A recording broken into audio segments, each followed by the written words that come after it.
அத்தியாயம் 1. என்னை பற்றி சொல்லிக்கொள்ள பிரமாதமாக எதுவும் இல்லை. ஒரு சராசரி இளைஞன். வருகிற கார்த்திகைக்கு 29 முடிந்து 30 துவக்கம்.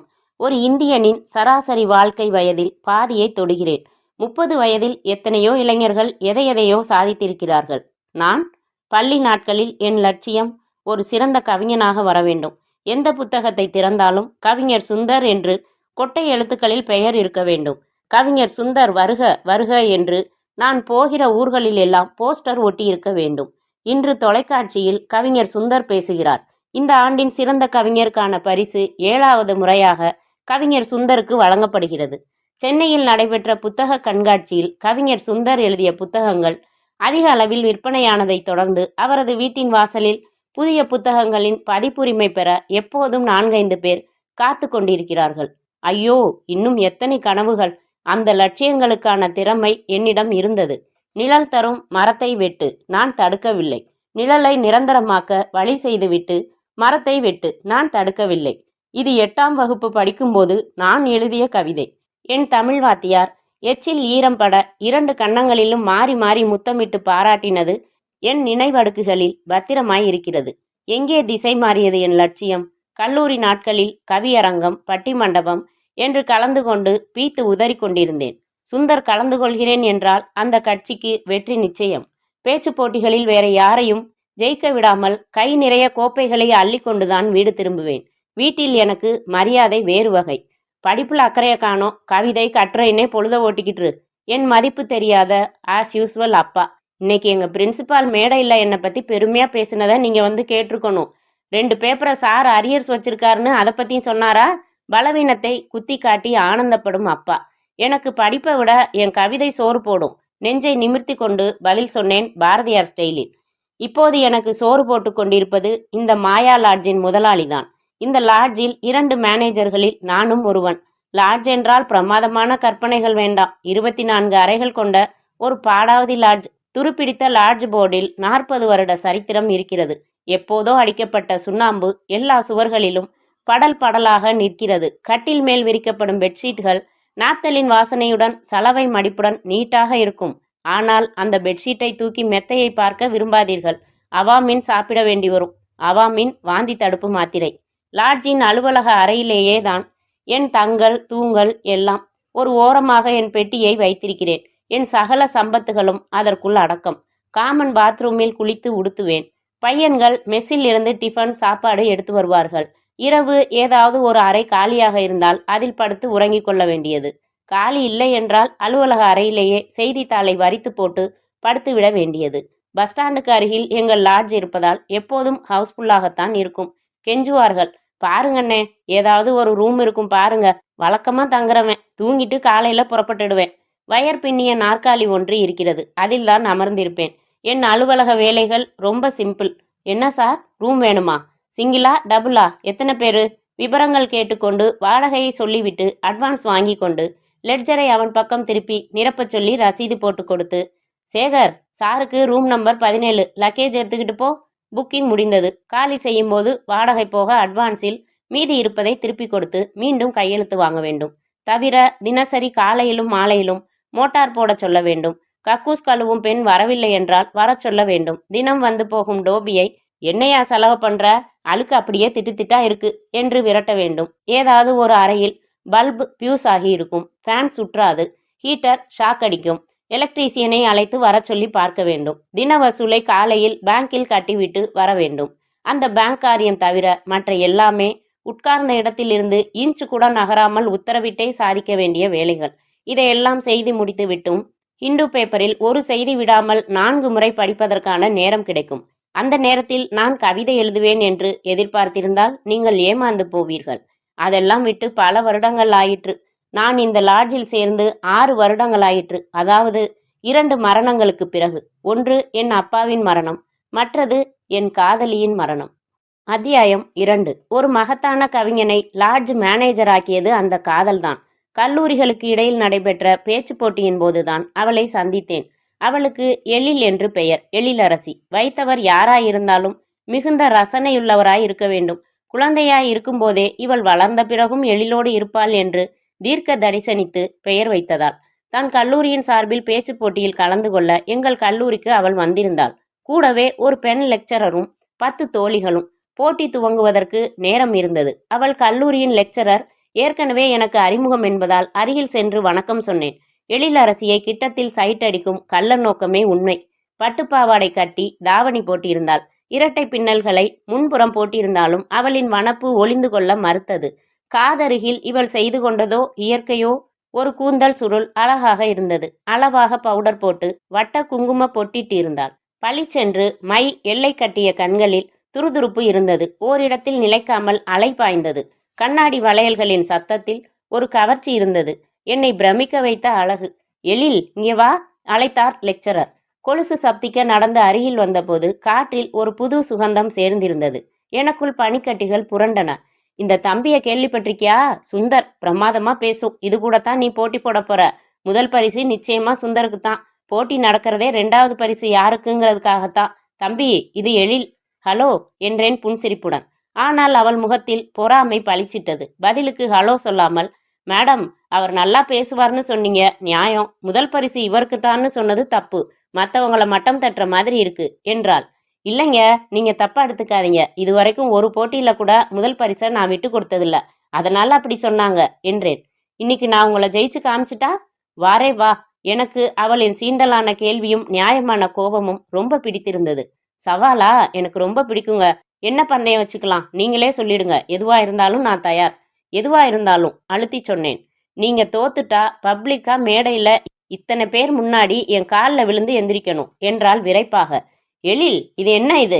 மேடம் குரல் எழுப்ப அவர்களை கையமர்த்தினான். மேடம், போட்டி இருந்தாதான் திறமை இன்னும் நல்லா வெளிப்படும். நான் ரெடி. நான் தோத்துட்டா மேடையில் உங்க காலில் விழறேன். நீங்க தோத்துட்டா என்றேன். நீங்க சொல்லுங்க, எதுவா இருந்தாலும் நான் செய்யறேன் என்றாள். எதுவா இருந்தாலும் நீங்க தோத்துட்டா இதே மேடையில இத்தனை பேர் முன்னிலையில எனக்கு கன்னத்துல கிஸ் கொடுக்கணும் என்றேன். அவள் சற்றே தடுமாறினாள். மேடம், தம்பி, என்னப்பா இது? பதறினாள். மேடம், பரவாயில்ல மேடம், அதையே சேலஞ்சா எடுத்துக்கிறேன். நான் ரெடி. நான் தோத்தாதானே, பார்க்கலாம் என்றாள், கைகளை கட்டிக்கொண்டு என்னை அலட்சியமாக பார்த்து. நான் சிரித்தபடி அவளிடம் இருந்து விலகி நடந்தேன். மேடையில் எங்கள் தமிழ் டிபார்ட்மெண்ட் பேராசிரியர் தோன்றினார். மைக்கை நகமுனையால் தட்டி பார்த்துவிட்டு, மாணவர்களுக்கும் மற்றவர்களுக்கும் மாலை வணக்கங்கள்.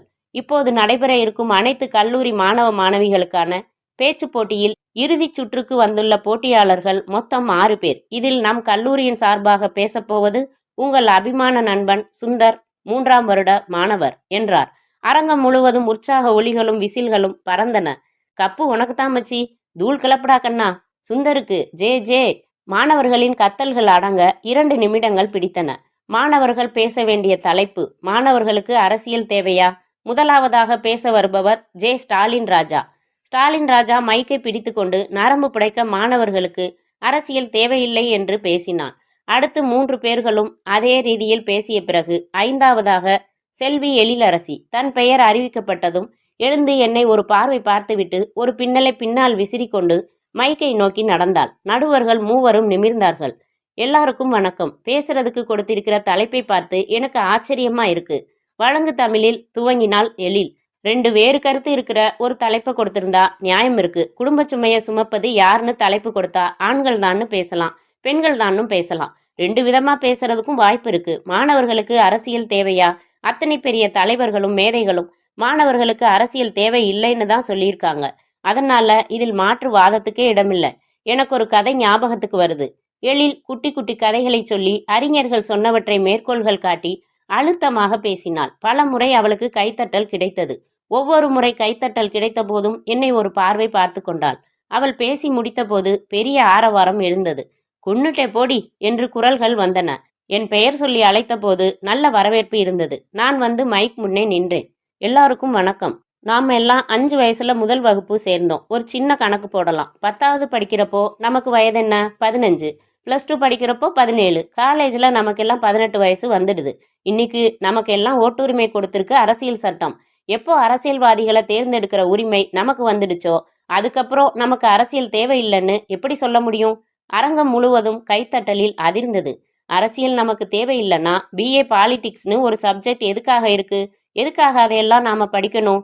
மீண்டும் கைத்தட்டல்கள். மாணவர்களுக்கு அரசியல் தேவை. அது எந்த அளவுக்கு தேவைன்னு தான் பார்க்கணும். இன்னைக்கு செடிதான் நாளைக்கு மரம். இன்னைக்கு உள்ள அரசியல்வாதிகள் எல்லாம் ஒரு காலத்தில் மாணவர்கள். அது மாதிரி இன்னைக்கு மாணவர்களாக இருக்கிற நம்ம கிட்ட இருந்துதான் எதிர்கால தலைவர்கள் தோன்ற போறாங்க. மாணவ பருவத்திலேயே ஆரோக்கியமான அரசியலை தெரிஞ்சுக்கிறது தப்பில்ல. அரசியல்ல வெறித்தனமா ஈடுபடுறது வேற, அரசியலை ஆர்வமா தெரிஞ்சு வச்சிருக்கிறது வேற. நான் மாணவர்கள் அரசியலை தெரிந்து கொள்வது தப்பில்லை என்று பாயிண்டாக எடுத்து வைக்க கைகளை ஓயாமல் தட்டி கொண்டிருந்தார்கள். நான் முடித்துவிட்டு என் நாற்காலியில் அமர்ந்து எழிலை திரும்பி பார்க்க அவளின் கைகள் லேசாக நடுங்குவதை பார்க்க முடிந்தது. என்னை பார்ப்பதை தவிர்த்தாள். கைக்குட்டையில் பொம்மை செய்து கொண்டிருந்தாள். பரிதவிக்கும் அவளை பார்க்க சுவாரஸ்யமாக இருந்தது. 3 நடுவர்களும் தாங்கள் போட்ட மதிப்பெண்களை வைத்து கூட்டி பார்த்து வெற்றி பெற்றவர்களின் விபரத்தை தயாரித்து ஒருவர் மேடைக்கு வந்து நின்றார். மைக்கை பிடித்தார். மாணவர்கள் வெற்றி பெற்றவர்களை அறிய நீங்கள் ஆர்வமாக இருப்பீர்கள். நான் சஸ்பென்ஸ் வைக்க விரும்பவில்லை. மாணவர்களுக்கு அரசியல் தேவையில்லை என்று எல்லோரும் பேசிய போதும் தேவைதான் என்று காரண காரியங்களுடன் விளக்கி அழகாக தெளிவாக பேசின மாணவர் சுந்தர் முதல் பரிசினை பெறுகிறார். பெரிய அளவில் விடாமல் நான் நடந்து சென்று பரிசு கோப்பையை வாங்கும் வரை கைதட்டி கொண்டே இருந்தார்கள். போட்டோ எடுத்தார்கள். எக்ஸ்கியூஸ் மீ சார், நான் ஒரு நிமிஷம் பேச விரும்புகிறேன் என்று விட்டு மீண்டும் மைக் முன்னால் நின்றேன். தலை குனிந்து படபடக்கும் இதயத்துடன் அமர்ந்திருக்கும் எழிலை ஒரு பார்வை பார்த்து கொண்டேன். மாணவர்களே, இந்த போட்டி துவங்கும் முன்பாக இந்த போட்டியில் கலந்து கொண்ட மற்றொரு போட்டியாளருக்கும் எனக்கும் ஒரு சிறிய சவால் ஏற்பட்டது. அந்த போட்டியாளர் யார் என்பதையோ நாங்கள் பேசிக்கொண்ட பந்தயம் என்ன என்பதையோ சொல்லி அவரை தர்ம சங்கடத்திற்குள்ளாக்குவது பண்பாடில்லை என்பதால் அதை குறிப்பிட விரும்பவில்லை. நான் மீண்டும் என் இருக்கைக்கு வர அவளை கடக்க வேண்டியிருந்தது. அப்போது அவள் என்னை பார்த்த பார்வையில் கூடையாய் நன்றி இருந்தது. 2வது பரிசு எழிலுக்கு சென்றது. எல்லோரையும் விட உற்சாகமாக கைத்தட்டினேன் நான். பிறகு வெற்றி பெற்ற மாணவர்களை பாராட்டி எங்கள் தமிழ் பேராசிரியர் பேச துவங்கின போது எனக்கு கைமாறி மடக்கப்பட்ட ஒரு துண்டு காகிதம் வந்தது. அதை ரகசியமாக பிரித்து பார்த்தேன். You are great, I am sorry, thanks, Ezhil என்று எழுதியிருந்தது. நான் படித்துவிட்டு நிமிர்ந்து அவளை பார்த்தேன். இப்போது புன்னகை அவள் உதடுகளில் மட்டுமல்லாமல் கண்களிலும் அமர்ந்திருந்தது. அத்தியாயம் 3. எங்கள் அடுத்த சந்திப்பு அந்த ஜவுளி கடையில். நான் ஒரு சட்டை துணி வாங்க சென்றிருந்தேன். அப்போது கண்ணாடியில் எழில் தெரிந்தாள். அவளும் அவளின் விதவை அம்மாவும் ஒரு சேலையை தேர்வு செய்து கொண்டிருந்தார்கள். எனக்கு அவளிடம் சென்று பேச வேண்டும் போல் இருந்தது. அருகில் அவள் அம்மா இருந்ததால் என்னால் அவளை நோக்கி நடப்பதை கூட நினைக்க முடியவில்லை. மஞ்சள் நிறத்தில் புடவை கட்டி கூந்தலை வழக்கம் போல லூசாக இரட்டை பின்னல்கள் தொங்கவிட்டு அரைச்சந்திர வடிவத்தில் மல்லிகை சரம் வைத்திருந்தாள். சரேல் என்று குலைந்து வளையும் அந்த இடுப்பு. என்ன சார், விலை ரொம்ப அதிகமா தெரியுதே. வேண்டுமென்றே குரலை உயர்த்தி பேசினேன். நான் எதிர்பார்த்ததைப் போலவே திரும்பி பார்த்தாள். புன்னகைத்தேன். தன் அம்மா கவனிக்கவில்லை என்பதை நிச்சயப்படுத்தி கொண்டு புன்னகைத்தாள். புது ட்ரெஸ் எடுக்கிறதுக்கு என்ன சார் விசேஷம்? தீபாவளி எல்லாம் முடிஞ்சு போச்சு, விலை ஜாஸ்தியா போட்டு வச்சிருக்கீங்களே. என் கேள்வியின் முதல் பகுதி அவளுக்காக என்பதை அவள் உணர்ந்து கொண்டாள். உடனே சத்தமாக அம்மாவிடம் சொன்னாள். அம்மா, பர்த்டே எனக்கா உனக்கா? ஏன் இஷ்டத்துக்கு சேலை எடுக்க விடேன். நான் தலையை அசைத்து கொண்டு எப்போது சார் என்றேன். என்ன எப்போ? சேல்ஸ்மேன் புரியாமல் கேட்டான். தள்ளுபடி அறிவிப்பீங்களே எப்போன்னு கேட்டேன். இனிமே பொங்கலுக்கு தான். இவனிடம் பேசியபடி அவளின் பதிலுக்காக காதுகளை தீட்டினேன். அம்மா, 27ஆம் தேதி என் பர்த்டே. இன்னும் 4 நாள் தான் இருக்கு. அதுக்குள்ள டைலர் ஜாக்கெட் தச்சு கொடுத்துடுவானா என்றாள். மனதில் குறித்து கொண்டு என்னோட அட்வான்ஸ் வாழ்த்துக்கள் சார். எதுக்கு? பொங்கலுக்கு நல்லா வியாபாரம் நடக்கணும்னு தான் என்றேன். தேங்க்ஸ்மா, இந்த கலர் எனக்கும் பிடிச்சிருக்கு என்றாள். சார், கூட்டம் இல்லாம தனியா வந்து எப்போ பார்க்கலாம் சார் என்றேன். வாமா, உனக்கு தையல் ஸ்கூலுக்கு நேரமாகல, கொஞ்சம் சீக்கிரம் வந்துடுமா. இன்னைக்கு ராத்திரி 7 மணிக்கு நீ வர்ற வரைக்கும் வீட்டில் நான் மட்டும் தனியா இருக்க வேண்டியிருக்கு என்றாள். சரி, ஏண்டி கத்துற அதுக்கு என்றாள் அவள் அம்மா. உனக்கு தெளிவா கேட்கணும்னு தான் கத்துறேன் என்றாள். புரியுது சார், உங்க கஷ்டம் புரியுது. இந்த துணி 2 மீட்டர் கிழிங்க, நான் 4 நாள் கழிச்சு கண்டிப்பா வர்றேன். அந்த சேல்ஸ்மேன் என்னை மறை கலண்டவன் என்பது போலதான் பார்த்து துணியை கிழித்தான். அவளிடம் பார்வையாலேயே விடைபெற்று புறப்பட்டேன். வீட்டுக்கு வந்து படுத்துக்கொண்டு யோசித்தேன். இந்த மாதிரி மறைமுகமாக பேசிக்கொண்டதற்கு என்ன அர்த்தம்? நன்றாக புரிந்து கொண்டுதான் எல்லாவற்றுக்கும் அவள் பதில் சொன்னாள். அப்படியென்றால் என்னை போலவே அவள் மனமும் சலனப்பட்டிருக்கிறது என்றுதானே அர்த்தம். அவளை பார்க்கும்போது, அவளை நினைக்கும்போது, அவள் குரலை மீண்டும் நினைத்து பார்க்கும்போது என்னுள் ஏற்படும் சிலிர்ப்புக்கு தான் காதல் என்று பெயரா? எனில் நான் அவளை காதலிக்கிறேன். அவளின் புன்னகையும் பதில் பேச்சுக்களும் அவளும் என்னை காதலிப்பதை சொல்லாமல் சொல்கின்றன. இனி இந்த ஒளிவு மறைவு வேண்டாம். எழில், நான் உன்னை நேசிக்கிறேன் என்று அவளிடம் தெளிவாக தெரியப்படுத்திவிட வேண்டும். எப்போது? எப்படி? உடனே விடைகள் கிடைத்தன. அவளின் பிறந்த நாளின் போது. ஒரு பரிசுடன் கடிதம் வைத்து அடுத்த 2 தினங்கள் முழுவதும் அவளுக்கு என்ன பரிசு வாங்குவது என்கிற யோசனையிலேயே கழிந்தது. கொலுசு, வளையல், தோடு, மணிமாலை என்று யோசித்து யோசித்து இறுதியில் பர்மா பஜாரில் வெளிநாட்டு மேக்கப் செட்டு ஒன்று 60 ரூபாய்க்கு வாங்கி பூக்காகிதம் சுற்றி வைத்து கொண்டேன். 27ஆம் தேதிக்காக தவம் இருந்து மெதுவாக நகரும் வினாடிகளை சபித்து அன்றைக்கு மாலை 5 மணிக்கு என்னிடம் உள்ளவற்றில் தி பெஸ்ட் பேண்ட் சட்டை அணிந்து கல்லூரிக்கு கொண்டு செல்லும் ஜோல்னா பையை தோளில் மாட்டி அதற்குள் பரிசு பார்சலை வைத்துக்கொண்டு புறப்பட்டேன். அவளின் தெருவை அடையும் வரை இருந்த தைரியம் அதற்கு பிறகு டிமிக்கி கொடுத்து காணாமல் போனது. பக்கத்து தெருவில் இடம் பிடித்து 7-8 தையல் மிஷின்கள் வாங்கி போட்டு தையல் பயிற்சி பள்ளி நடத்தும் அவள் அம்மா சோதனையாக இப்போது பார்த்து பள்ளிக்கு போகாமல் வீட்டில் இருந்து கதவை திறந்தால், எங்க அக்கா தையல் கிளாஸ்ல சேரணுமா, மாசம் எவ்வளவு கட்டணும்னு விவரம் கேட்டுட்டு வர சொன்னாங்க. தயாராய் ஒரு பதில் வைத்திருந்தேன். எழிலின் ஓட்டு வீட்டை நெருங்கினேன். கதவு சார்த்தி இருந்தது. வாசலில் புதிதாக கோலம் போடப்பட்டு அடியில் வெல்கம் என்று எழுதியிருந்தது. கள்ளி, எனக்காகத்தான் இந்த நல்வரவு. நான் எச்சில் விழுங்கி கொண்டு கதவை தட்டினேன். யாரு? அவளின் ஜலதரங்க குரல்தான். சாரதாம்மாவை பார்க்கணும். என் பேரு சுந்தர். கதவை உடனே திறந்தாள். நகத்தை கடித்து கொண்டு என்னை குறும்பான சிரிப்புடன் பார்த்தாள். அன்றைக்கு கடையில் வாங்கின இளம் பச்சை நிற புடவை கட்டி தலை நிறைய மல்லிகை பூ வைத்து சீராக ஒப்பனை செய்து கொண்டு என் வருகைக்காகவே காத்திருந்திருக்க வேண்டும். நான் வீட்டுக்குள் வந்தேன். மடக்கு நாற்காலியை கொண்டு வந்து விரித்து போட்டாள். அமர்ந்து கொண்டேன். Many many happy returns of the day என்றேன். தேங்க்யூ. இந்தாங்க. பார்சலை நீட்டினேன். என்ன அது? ஒரு சின்ன பரிசு. எதுக்கு? பிறந்த நாளுக்கு பரிசு கொடுக்க மாட்டாங்களா? யார் கொடுப்பாங்க? கீழ் உதட்டை கடித்து கொண்டு குறும்பாய் கேட்ட அவளை எழுந்து வாரி அணைத்து கன்னத்தில் இதழ் பதிக்க எழுந்த ஆவலை அடக்கி கொண்டேன். வாங்கி கொண்டாள். உரிமை உள்ளவங்க, அன்பு உள்ளவங்க, அக்கறை உள்ளவங்க கொடுப்பாங்க. பிரிச்சு பாருங்களேன். பிரித்து பார்த்தாள். மேக்கப் செட்டுடன் வைத்திருந்த கடிதம் கீழே விழுந்தது. குனிந்து எடுத்துக்கொண்டாள். எழில், உங்க அம்மா இப்ப வந்துட மாட்டாங்களே? 7 மணி ஆகும். அது 8 பக்க லெட்டர். இப்போதைக்கு உன்னால படிச்சு முடிக்க முடியாது. பத்திரமா வச்சுக்கோ, அப்புறமா படிச்சுக்கோ என்றேன். என்ன எழுதியிருக்கீங்க? லெட்டரோட சாராம்சத்தை மட்டுமாவது சொல்லக்கூடாதா? சொல்றேன் என்று எழுந்து கொண்ட நான் அவள் அருகில் வந்து சில வினாடிகள் அவள் கண்களையே உற்று பார்த்து சட்டென்று அவளின் வலது கையை பிடித்து உயர்த்தி புறங்கையில் முத்தமிட்டு, எழில், ஐ லவ் யூ, இதான் சாராம்சம் என்றேன். அவள் உடல் முழுக்க சிலிர்த்து போனதை என்னால் உணர முடிந்தது. அந்த முதல் ஸ்பரிசத்தில் அவளின் கருவிழிகள் மேலே செருகிக் கொண்டு மீண்டன. என்னை அமைதியாக பார்த்தாள். சுந்தர், அன்னைக்கு பந்தயத்துல தோத்ததும் பேசுனத நிறைவேற்றலனா? 2 கைகளையும் என் தோள்களில் வைத்து சற்றே எம்பி என் கன்னத்தில் நான் எதிர்பார்க்காமல் முத்தமிட்டு உடனே விலகின எழில், நானும் உங்களை ரொம்ப லவ் பண்றேன் சுந்தர் என்றாள். அத்தியாயம் 4. ஒரு பெண், அதிலும் இளம்பெண், அதிலும் அழகான பெண் உங்கள் கன்னத்தில் முத்தமிட்டு நானும் உங்களை லவ் பண்றேன் என்று சொன்ன பிறகு நீங்கள் படிப்பீர்களா? மாட்டீர்கள். தூங்குவீர்களா? மாட்டீர்கள். கவிதையாவது கட்டுரையாவது? நோ. காதல் ஒரு இனிய அவஸ்தை என்பது என் அனுபவம். லேசில் போகாத மலேரியா காய்ச்சல். அது உடலுக்கு, இது மனதுக்கு. சுந்தர், நான் உங்களை ஒரு நல்ல நண்பர்னு நினைச்சேன். இப்படி லவ் லெட்டர் கொடுக்குறீங்களே, ச என்று அந்த கடிதத்தை கசக்கி என் மேல் அவள் எரிந்திருந்தால் பிரச்சனை அன்றே முடிந்திருக்கும்.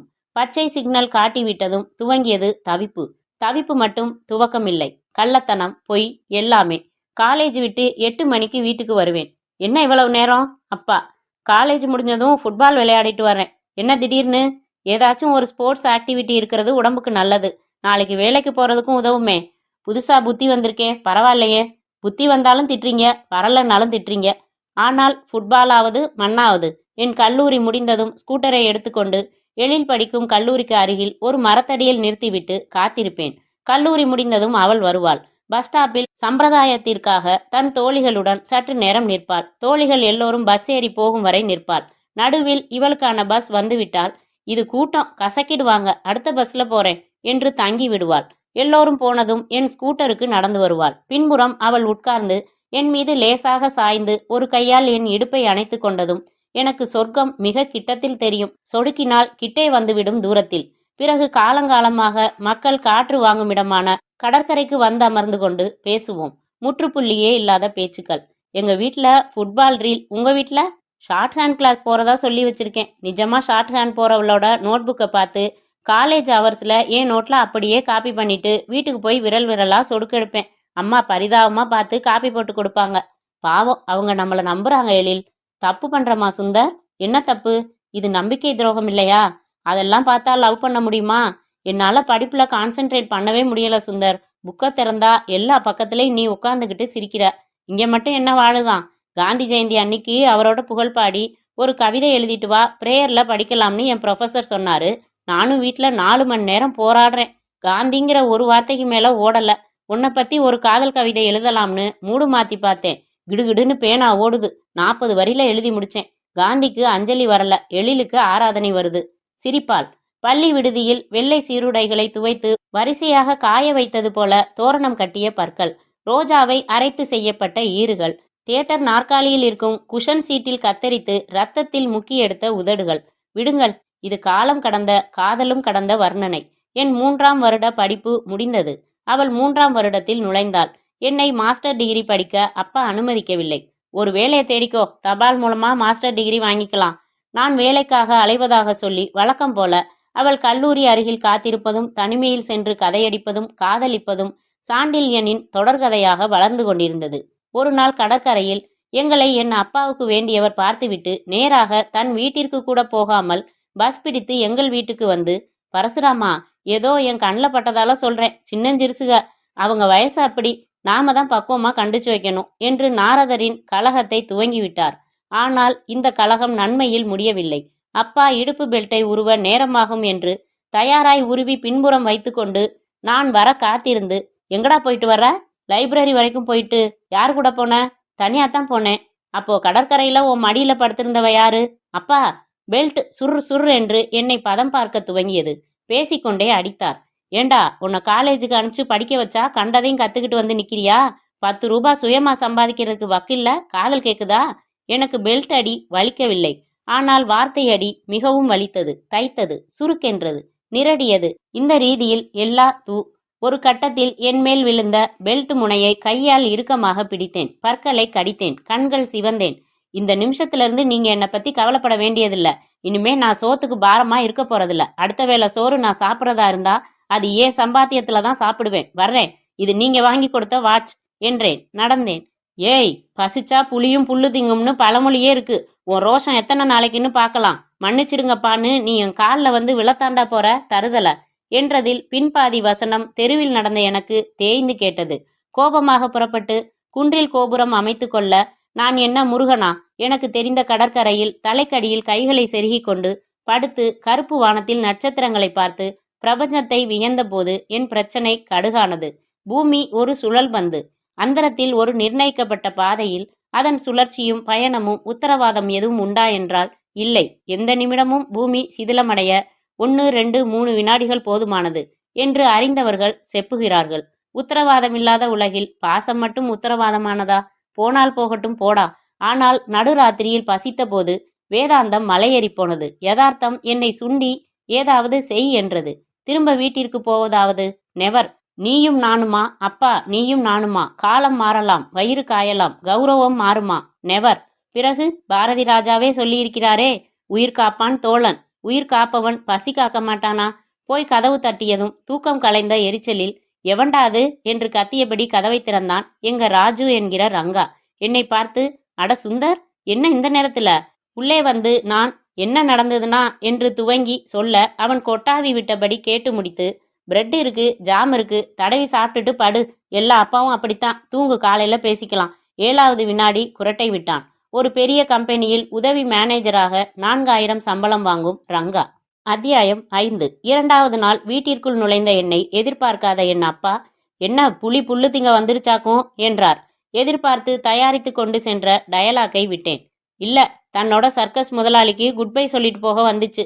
உங்களுக்கு சொந்தமான வாட்சை திருப்பி கொடுத்துட்டு போனேன், அது நியாயம். அதே மாதிரி எனக்கு சொந்தமானதை எடுத்துக்கிட்டு போறதும் நியாயம்தானே? கொண்டு வந்த பெரிய பையில் நான் வாங்கின பரிசு கோப்பைகள் அத்தனையையும் அள்ளி போட்டு கொண்டேன். இதெல்லாம் நான் ஏன் திறமையில சம்பாரிச்சது. வர்றேன் என்றேன். எங்கடா போற? என்னை நிரூபிக்கிறதுக்கு, சுயமா சம்பாதிக்கிறதுக்கு எனக்கு வக்கிருக்குன்னு காட்டுறதுக்கு. அடுத்த கேள்விக்கு வாய்ப்பு தராமல் விலகினேன். விற்றபோது மொத்தம் 1200 ரூபாய் தேறியது. அந்த ஹோட்டலில் அருகருகே அமர்ந்து எழிலோடு டிஃபன் சாப்பிட்டு விட்டு காப்பிக்கு காத்திருக்கையில் சொன்னேன். எழில், இப்ப நான் என் அப்பாவோட இல்ல. அப்புறம் நம்ம விஷயம் தெரிஞ்சு போச்சு, திட்டினாரு. கோபமா புறப்பட்டு இப்ப ரங்கா ரூம்ல தங்கி இருக்கேன். 2 வாரமாச்சு. இந்த 2 வாரமா ஒரு வேலைக்கு நான் அலையாத அலைச்சல் இல்ல. வேலை கிடைக்கல. மனசை தளர விடாத சுந்தர். பெங்களூர்ல எனக்கு ஒரு தூரத்து அண்ணன் இருக்கிறதா சொல்லியிருக்கேன், ஞாபகம் இருக்கா? ஆமா, பில்டிங் கான்ட்ராக்டர். அவர்தான். அவருக்கு லெட்டர் எழுதியிருந்தேன், பதில் போட்டிருக்காரு. புறப்பட்டு வர சொல்லியிருக்காரு. அவர் வீட்டிலேயே தாங்கிக்கலாமா, அவர் வீட்டிலேயே சாப்பிட்டுக்கலாமா. அவர் வேலை பார்க்குற கட்டிடங்கள்ல சைட் சூப்பர்வைசரா வேலை பார்க்கணுமா. மாசம் 500 ரூபாய் தரேன்னு எழுதியிருக்காரு. தங்க வச்சு சாப்பாடு போட்டு 500 ரூபாங்கிறது கிட்டத்தட்ட 1000 ரூபாய்க்கு மேல சம்பளங்கிற மாதிரி எழில். சுந்தர், நீ சொல்றத பார்த்தா உனக்கு போக இஷ்டமா? வேற வழி இல்லை எழில். இங்க வேலை கிடைக்கிற மாதிரி தெரியல. ஏதாச்சும் ஒரு வகையில செட்டில் ஆகணும் இல்லையா? உனக்கு படிப்பு முடிய 6 மாசம் இருக்கு. நான் அதுக்கு அவசரப்படுத்தல சுந்தர். நாளைக்கு நாம குடும்பம் நடத்த ஒரு நிலையான வருமானம் வேணுமே எழில். நான் பெங்களூர்ல இருந்துகிட்டு பல வேலைகளுக்கு அப்ளை பண்ணிக்கிட்டு தான் இருக்க போறேன். மெட்ராஸ் கம்பெனி எதுலையாவது வேலை கிடைச்சா உடனே வந்துடுவேன். அப்போ என்னை விட்டுட்டு போறியா? உன் ஞாபகங்களை எடுத்துக்கிட்டு போறேன். 2 பேரும் மௌனமாக இருந்தோம். மனம் அதிகமாக பேசி கொண்டிருந்தது. கடற்கரைக்கு போலாம் சுந்தர். 8:15 ஆச்சு எழில். பரவாயில்ல.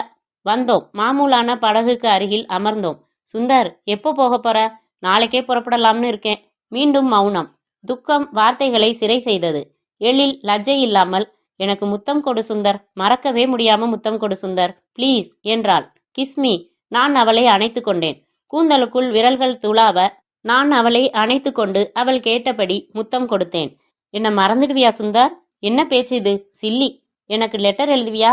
ஓ, உங்க அம்மாவுக்கு தெரிஞ்சிடாது? ஆமா, என்ன செய்யலாம்?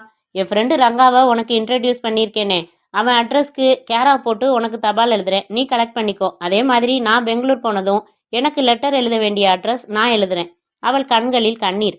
கண்ணீர் ஒரு தொற்று வியாதி. உடனே என் கண்களிலும். மீண்டும் அணைத்து கொண்டோம். ரொம்ப நேரம் மௌனமாக அணைத்த நிலையிலேயே இருந்தோம். பிறகு விடுபட்டு, நீ நல்லா படிக்கணும் எழில். நாம லெட்டர்லயே பார்த்துக்கலாம், பேசிக்கலாம், சிரிச்சுக்கலாம். தினம் சந்திக்கிற தித்திப்பை விட எப்போ சந்திப்போங்கிற எதிர்பார்ப்பே ஒரு சுகமா இருக்கும் எழில் என்றேன். அத்தியாயம் 6. பெங்களூர் குளிர் எனக்கு பிடித்திருந்தாலும் என் ஏக்கங்களை அதிகப்படுத்தியது. இந்த குளிரில், இந்த மலர் உதிரும் பூங்காவில் எழிலின் தோளில் கை போட்டபடி நடந்து போனால் எப்படி இருக்கும்? என் தூரத்து அண்ணன் வேங்கடபதியின் புத்தம் புதிய வீடு ராஜாஜி நகரில் இருந்தது. வீட்டில் அவன், அவன் மனைவி, 3 பையன்கள். மூவரும் ஒரே பள்ளியில் 5வது 1வது LKG மாணவர்கள். வீட்டில் சகல சௌபாக்கியங்களும் இருந்தன.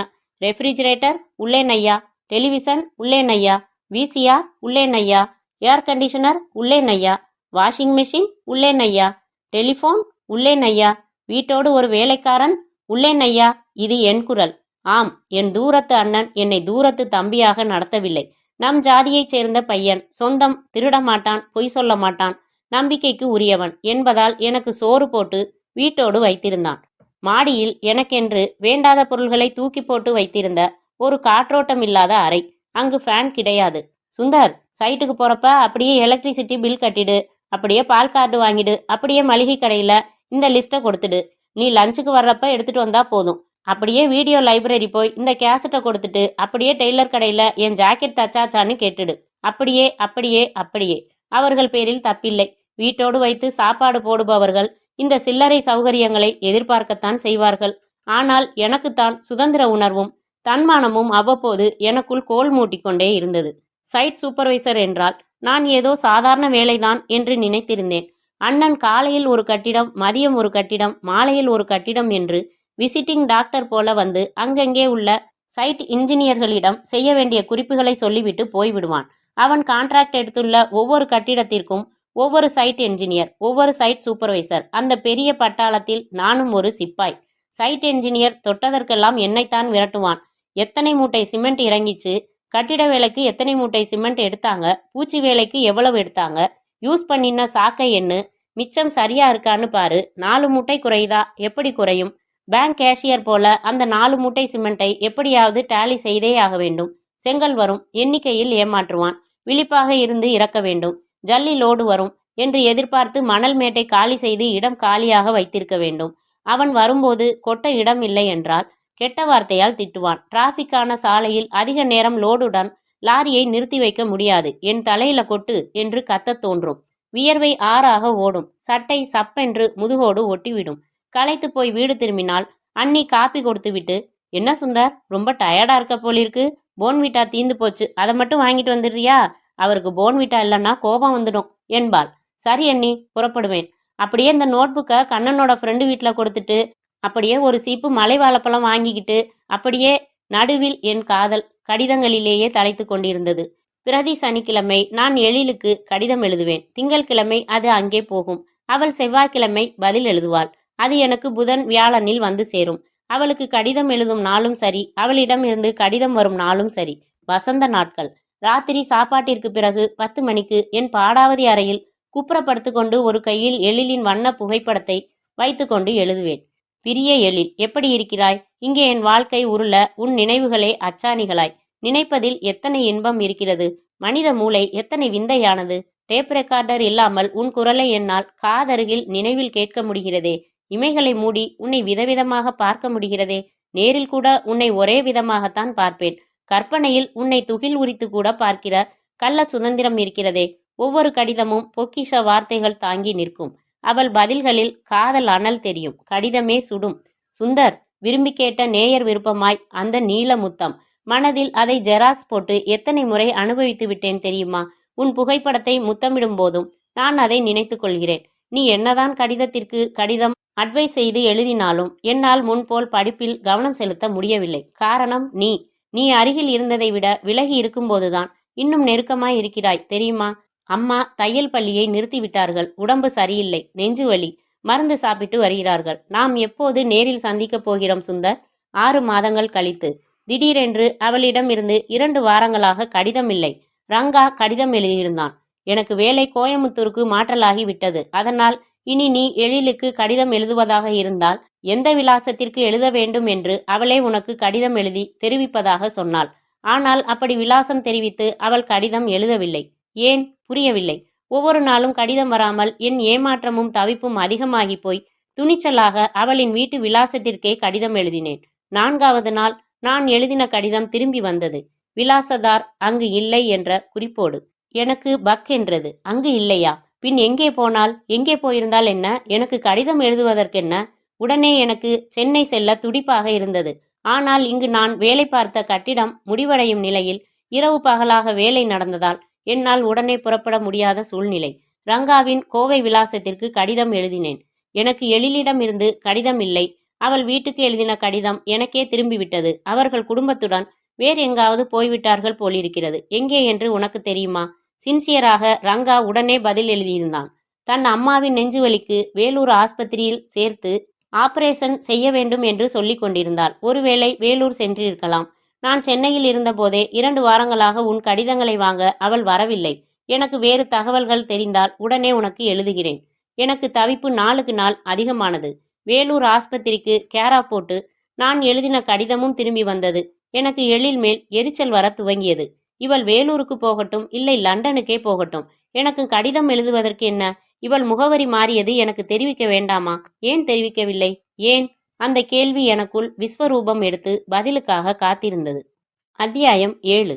சென்னை பிராட்வேயில் இந்த மாயா லாட்ஜில் என் நாற்காலியில் உட்கார்ந்து பல்குத்தி கொண்டிருக்கிறேன் பாருங்கள். இந்த மதியம் 3 மணி 10 நிமிடத்தில் இந்த நிமிடம் வரை அந்த ஏன் கேள்விக்கு விடையே தெரியவில்லை. காரணம், நான் அப்புறம் எழிலை பார்க்கவே இல்லை. எத்தனை வருடங்கள்? கிட்டத்தட்ட 8½ வருடங்கள். நன்றாக நினைவிருக்கிறது. 7/5/83. அதுதான் நான் அவளை கடைசியாக சந்தித்த தேதி. ஹோட்டலில் சந்தித்து பெங்களூர் செல்லப்போவதை சொல்லி அவள் கடற்கரைக்கு போகலாம் என்று சொல்லி முத்தம் கொடு என்று கேட்டு, அதுதான் கடைசி சந்திப்பு, கடைசி முத்தம். பெங்களூரில் இருந்து மீண்டும் சென்னைக்கு வந்தது ஒரு குட்டி கதை. நான் சைட் சூப்பர்வைசராக வேலை பார்த்த கட்டிடத்தில் 25 லிட்டர் பெயிண்ட் ட்ரம் ஒன்று திருட்டு போய்விட்டது. அதற்கு நீதான் பொறுப்பு, உன் சம்பளத்தில் கழிப்பேன் என்று சொல்லியிருந்தாலும் பரவாயில்லை. அந்த திருட்டுக்கு நான் முழு உடந்தை என்று என் தூரத்து அண்ணன் கூசாமல் பழி சுமத்தினான். முதல் தின இரவு அண்ணனும் அண்ணியும் தங்கள் அறையில் பேசினதை நான் ஒட்டு கேட்டபோது, சுந்தர் முந்தி மாதிரி இல்ல, ஏதாச்சும் வேலை சொன்னா சலிச்சுக்கிறான், முகம் சுளிக்கிறான், சாப்பாடு மட்டும் 2 ஆள் சாப்பாடு கொட்டிக்கிறான், அவனை வீட்டை விட்டு அனுப்பி வச்சிருங்க, எனக்கு பிடிக்கல. இதான் திருட்டு பட்டமாக உருவெடுத்தது. நீ எல்லாம் ஒரு மனுஷனா? சி போடா படிச்ச பொறுக்கி பொண்டாட்டி தாசா என்றெல்லாம் மனதில் திட்டிவிட்டு என் பெட்டியோடு புறப்பட்டு ரயில் ஏறி சென்னை வந்துவிட்டேன். வந்து ரங்கா மாதிரி இன்னொரு தோழனான கோபாலன் அறையில் தங்கி கொண்டேன். முதல் காரியமாக எழில் வீட்டிற்கு போனேன். யாரோ குஜராத்தி குடும்பம் குடியிருந்தார்கள். முன்பு குடியிருந்தவர்கள் எங்கே போனார்களோ தெரியாது என்று ஹிந்தியில் போல்த்தினார்கள். வீட்டு ஓனர் நீலாங்கரையில் இருந்தார். அவரை தேடிக்கொண்டு போனேன். அந்த பொண்ணு வீட்டை காலி பண்ணி 3 மாசமாச்சே. அது தெரியும். இப்ப எங்க இருக்காங்க? சேலத்துல அவங்க சொந்தக்காரங்க வீட்டுக்கு போறதா சொன்னாங்க. அந்த அட்ரஸ் தெரியுமா? தெரியாதுங்க. எழிலுடன் படித்த கல்லூரி தோழிகளில் 2-3 பேரை எனக்கு தெரியும். அவர்களை போய் பார்த்தேன். எங்களுக்கே அப்புறம்தான் தெரியும். இந்த ஊரை விட்ட காலி பண்ணிட்டு போறவ ஒரு வார்த்தை எங்க யார்கிட்டையும் சொல்லிட்டு போகல. அவகிட்ட இருந்து தபால் கிபால் எனக்கு கல்யாணம் பத்திரிக்கைய அவளுக்கு எப்படி அனுப்புறதுன்னு புரியல. உங்களுக்கு அட்ரஸ் கிடைச்சா அவசியம் எனக்கு சொல்லுங்க சுந்தர். இன்னும் எத்தனையோ வழிகளில் அவளை பற்றி விசாரிக்க நான் எடுத்துக்கொண்ட எல்லா முயற்சிகளுமே தோல்விதான். ஒரு பெண்ணும் அம்மாவும் இப்படி திடீரென்று முகவரி இல்லாமல் தொலைந்து போக முடியுமா என்று எனக்கு ஆச்சரியமாக இருந்தது. எழில் தொலைந்து போகவில்லை, வேண்டுமென்றே தன்னை தொலைத்து கொண்டிருக்கிறாள். எங்கே இருக்கிறாள்? ஏன்? மீண்டும் அதே $1,000,000 கேள்வி. சென்னைக்கு ரோஷமாக திரும்பின நான் என் அப்பாவை போய் பார்க்கவே இல்லை. பூவாவுக்கு வழி வேண்டுமே. மீண்டும் வேலை தேடிய போது கோபால் தான் கேட்டான். எனக்கு தெரிஞ்சவனோட அப்பா பிராட்வேல லாட்ஜ் வச்சிருக்காரு, அதுல மேனேஜரா சேர்ந்துடுறியா? அங்கேயே தங்கிக்கலாம், $750 சம்பளம் தர்றேங்கிறாரு. நான் உடனே எஸ் சொல்லி இந்த லாட்ஜுக்கு வந்து சேர்ந்தேன். நான் வேலையில் சேர்ந்து 2 வருடங்கள் கழித்து ஹார்ட் அட்டாக் வந்து என் அப்பா இறந்து போக கடைசி கடமையை செய்து அவர் எரிந்து கொண்டிருக்கும் சிதைக்கு முன்பு நின்று சத்தியமாக தேம்பி தேம்பி அழுதேன். உயிரோடு இருந்தபோது அவரை போய் பார்க்க என் ரோஷம் தடுத்தது. இறந்த பிறகு 1000 நியாயங்கள் புரிய வந்து என் மேலேயே கோபமாக வந்தது. ஒரு சில உறவினர்கள் என் காது பட பேசினார்கள். கடைசி காலத்துல அப்பாவோட இருந்து கவனிச்சுக்காம ரோஷமாவே இருந்துட்டான். முறையா டாக்டர்கிட்ட காமிச்சு வைத்தியம் பண்ணியிருந்தா பொழைக்க வச்சிருக்கலாம். என் மனதில் புதிய உறுத்தலும் சேர்ந்து கொண்டது. ஐயோ, என் அப்பாவின் மரணத்திற்கு நான் தான் காரணமா? அதே போல எழிலின் தலைமறைவுக்கும் மௌனத்திற்கும் கூட மறைமுகமாக நான் தான் காரணமா? என்னால் ஏதோ ஒரு வகையில் அவள் மனம் பாதிக்கப்பட்டதா? வாழ்க்கையில் பிடிப்பே இல்லாமல் இந்த லாட்ஜில் என் பொழுதை ஓட்டிக் கொண்டிருக்கும் இந்த நிகழ்காலத்தில் எனக்கென்று லட்சியங்கள் எதுவும் இப்போது இல்லை. கவிஞனாக வேண்டுமா? வேண்டாம். யாராவது ஆகிவிட்டு போகட்டும். பணக்காரனாக வேண்டுமா? வேண்டாம். யாருக்காக சம்பாதிப்பது? கல்யாணம் செய்து குடும்பம் நடத்த வேண்டுமா? என் எழில் இல்லாமல் இன்னொருத்தியை என் மனைவியாக? ச. அத்தியாயம் 8. நான் பேங்கில் பணம் கட்டிவிட்டு எனக்கு ஒரு ஜட்டி வாங்க விரும்பி பாரிஸ் கார்னரில் பிளாட்பாரத்து வியாபாரியிடம் பேரம் பேசி கொண்டிருந்தேன். பியூர் காட்டன் சார், எலாஸ்டிக் இழுத்து பாருங்க. கடையில் போய் இதே குவாலிட்டி வாங்கினா $20 மேலே தான் விலை சொல்லுவான். நான் $12 தான் சொல்லியிருக்கேன். இதுவே ஜாஸ்தின்னா எப்படி? $10 தரியா? 2 எடுத்துக்கிறேன். ஒரே விலை $16 முடிக்கிறியா? $10 நியாயம்தான்யா. காலையிலேயே பிசுவிரியே. என்ன சார் நீ? சரி கொடு, 3 ஜட்டியா தரட்டா? வேலைக்கு 1 போடவா? 1 போதும்யா. 2 கேட்டீங்களே? இல்ல, 1 போதும், இந்தா $10 என்று பணம் கொடுத்து ஜட்டியை காகிதத்தில் சுருட்டி வாங்கி கொண்டு நிமிர்ந்த போதுதான் டிராஃபிக் ஜாம் ஆகி அருகில் தேங்கி நின்ற வெள்ளை நிற காண்டசா காரின் பின் சீட்டில் மை காட், அது எழிலா? எழில்தானா? நான் பரபரவென்று காரை நோக்கி செல்ல அதற்குள் டிராஃபிக் ஜாம் நீங்கி அந்த கார் ஓடத் துவங்கியது. நான் பைத்தியக்காரனாய் பின்னாலேயே முழு மூச்சாய் ஓடினேன். எழில், எழில் கத்தினேன். சட்டென்று அவள் திரும்பி பார்த்தாள். முன் சீட்டில் டிரைவருக்கு அருகில் அமர்ந்திருந்த கோட் சூட் அணிந்த ஒரு ஆசாமியும் உடனே திரும்பி பார்த்தான். காரை நிப்பாட்டுங்க, கத்திக்கொண்டே ஓடி வந்தேன். அந்த கார் சற்று ஓடி ஓரமாக நின்றதும் நான் மூச்சிறைக்க கார் அருகில் ஓடி வந்தேன். காரை விட்டு அவள் இறங்கினாள். கோட் ஆசாமியும் இறங்கினான். சந்தேகமே இல்லை, எழிலேதான். ஆனால் முற்றிலும் மாறியிருந்தாள். இரட்டை பின்னல் இல்லை. கூந்தலை ஸ்டைலாக கத்தரித்து 2 ஓரங்களிலும் மட்டும் ஒரு கற்றையை செம்பட்டை செய்து புரள விட்டிருந்தாள். உயர்ந்த விலையில் ஒரு சுடிதார் உடை அணிந்திருந்தாள். முகத்தில் பளபளப்பு கூடியிருந்தது. ஒரு சினிமா ஸ்டார் போல இருந்தாள். என்ன மேன், என்ன வேணும் உனக்கு என்றான் கோட். நான் சுந்தர். எழில் என்ன தெரியல? எழில் யோசனை செய்துவிட்டு உதட்டை பிதுக்கினாள். கோட் ஆசாமியை பார்த்து தோள்களை குலுக்கினாள். பிறகு என்னை பார்த்தாள். என் பேரை கரெக்டா சொல்லி கூப்பிடுறானேன்னு தான் காரை நிறுத்த சொன்னேன். யாருன்னு தெரியலையே எனக்கு. யாருப்பா நீ? என்ன வேணும்? இதைவிட அவள் நடுத்தெருவில் என்னை நிர்வாணமாக நிறுத்தி வைத்து சாட்டையால் அடித்திருக்கலாம். எழில் என்ன தெரியலையே நான் சொன்ன? கோட் ஆசாமி என் சட்டையை பிடித்தான்.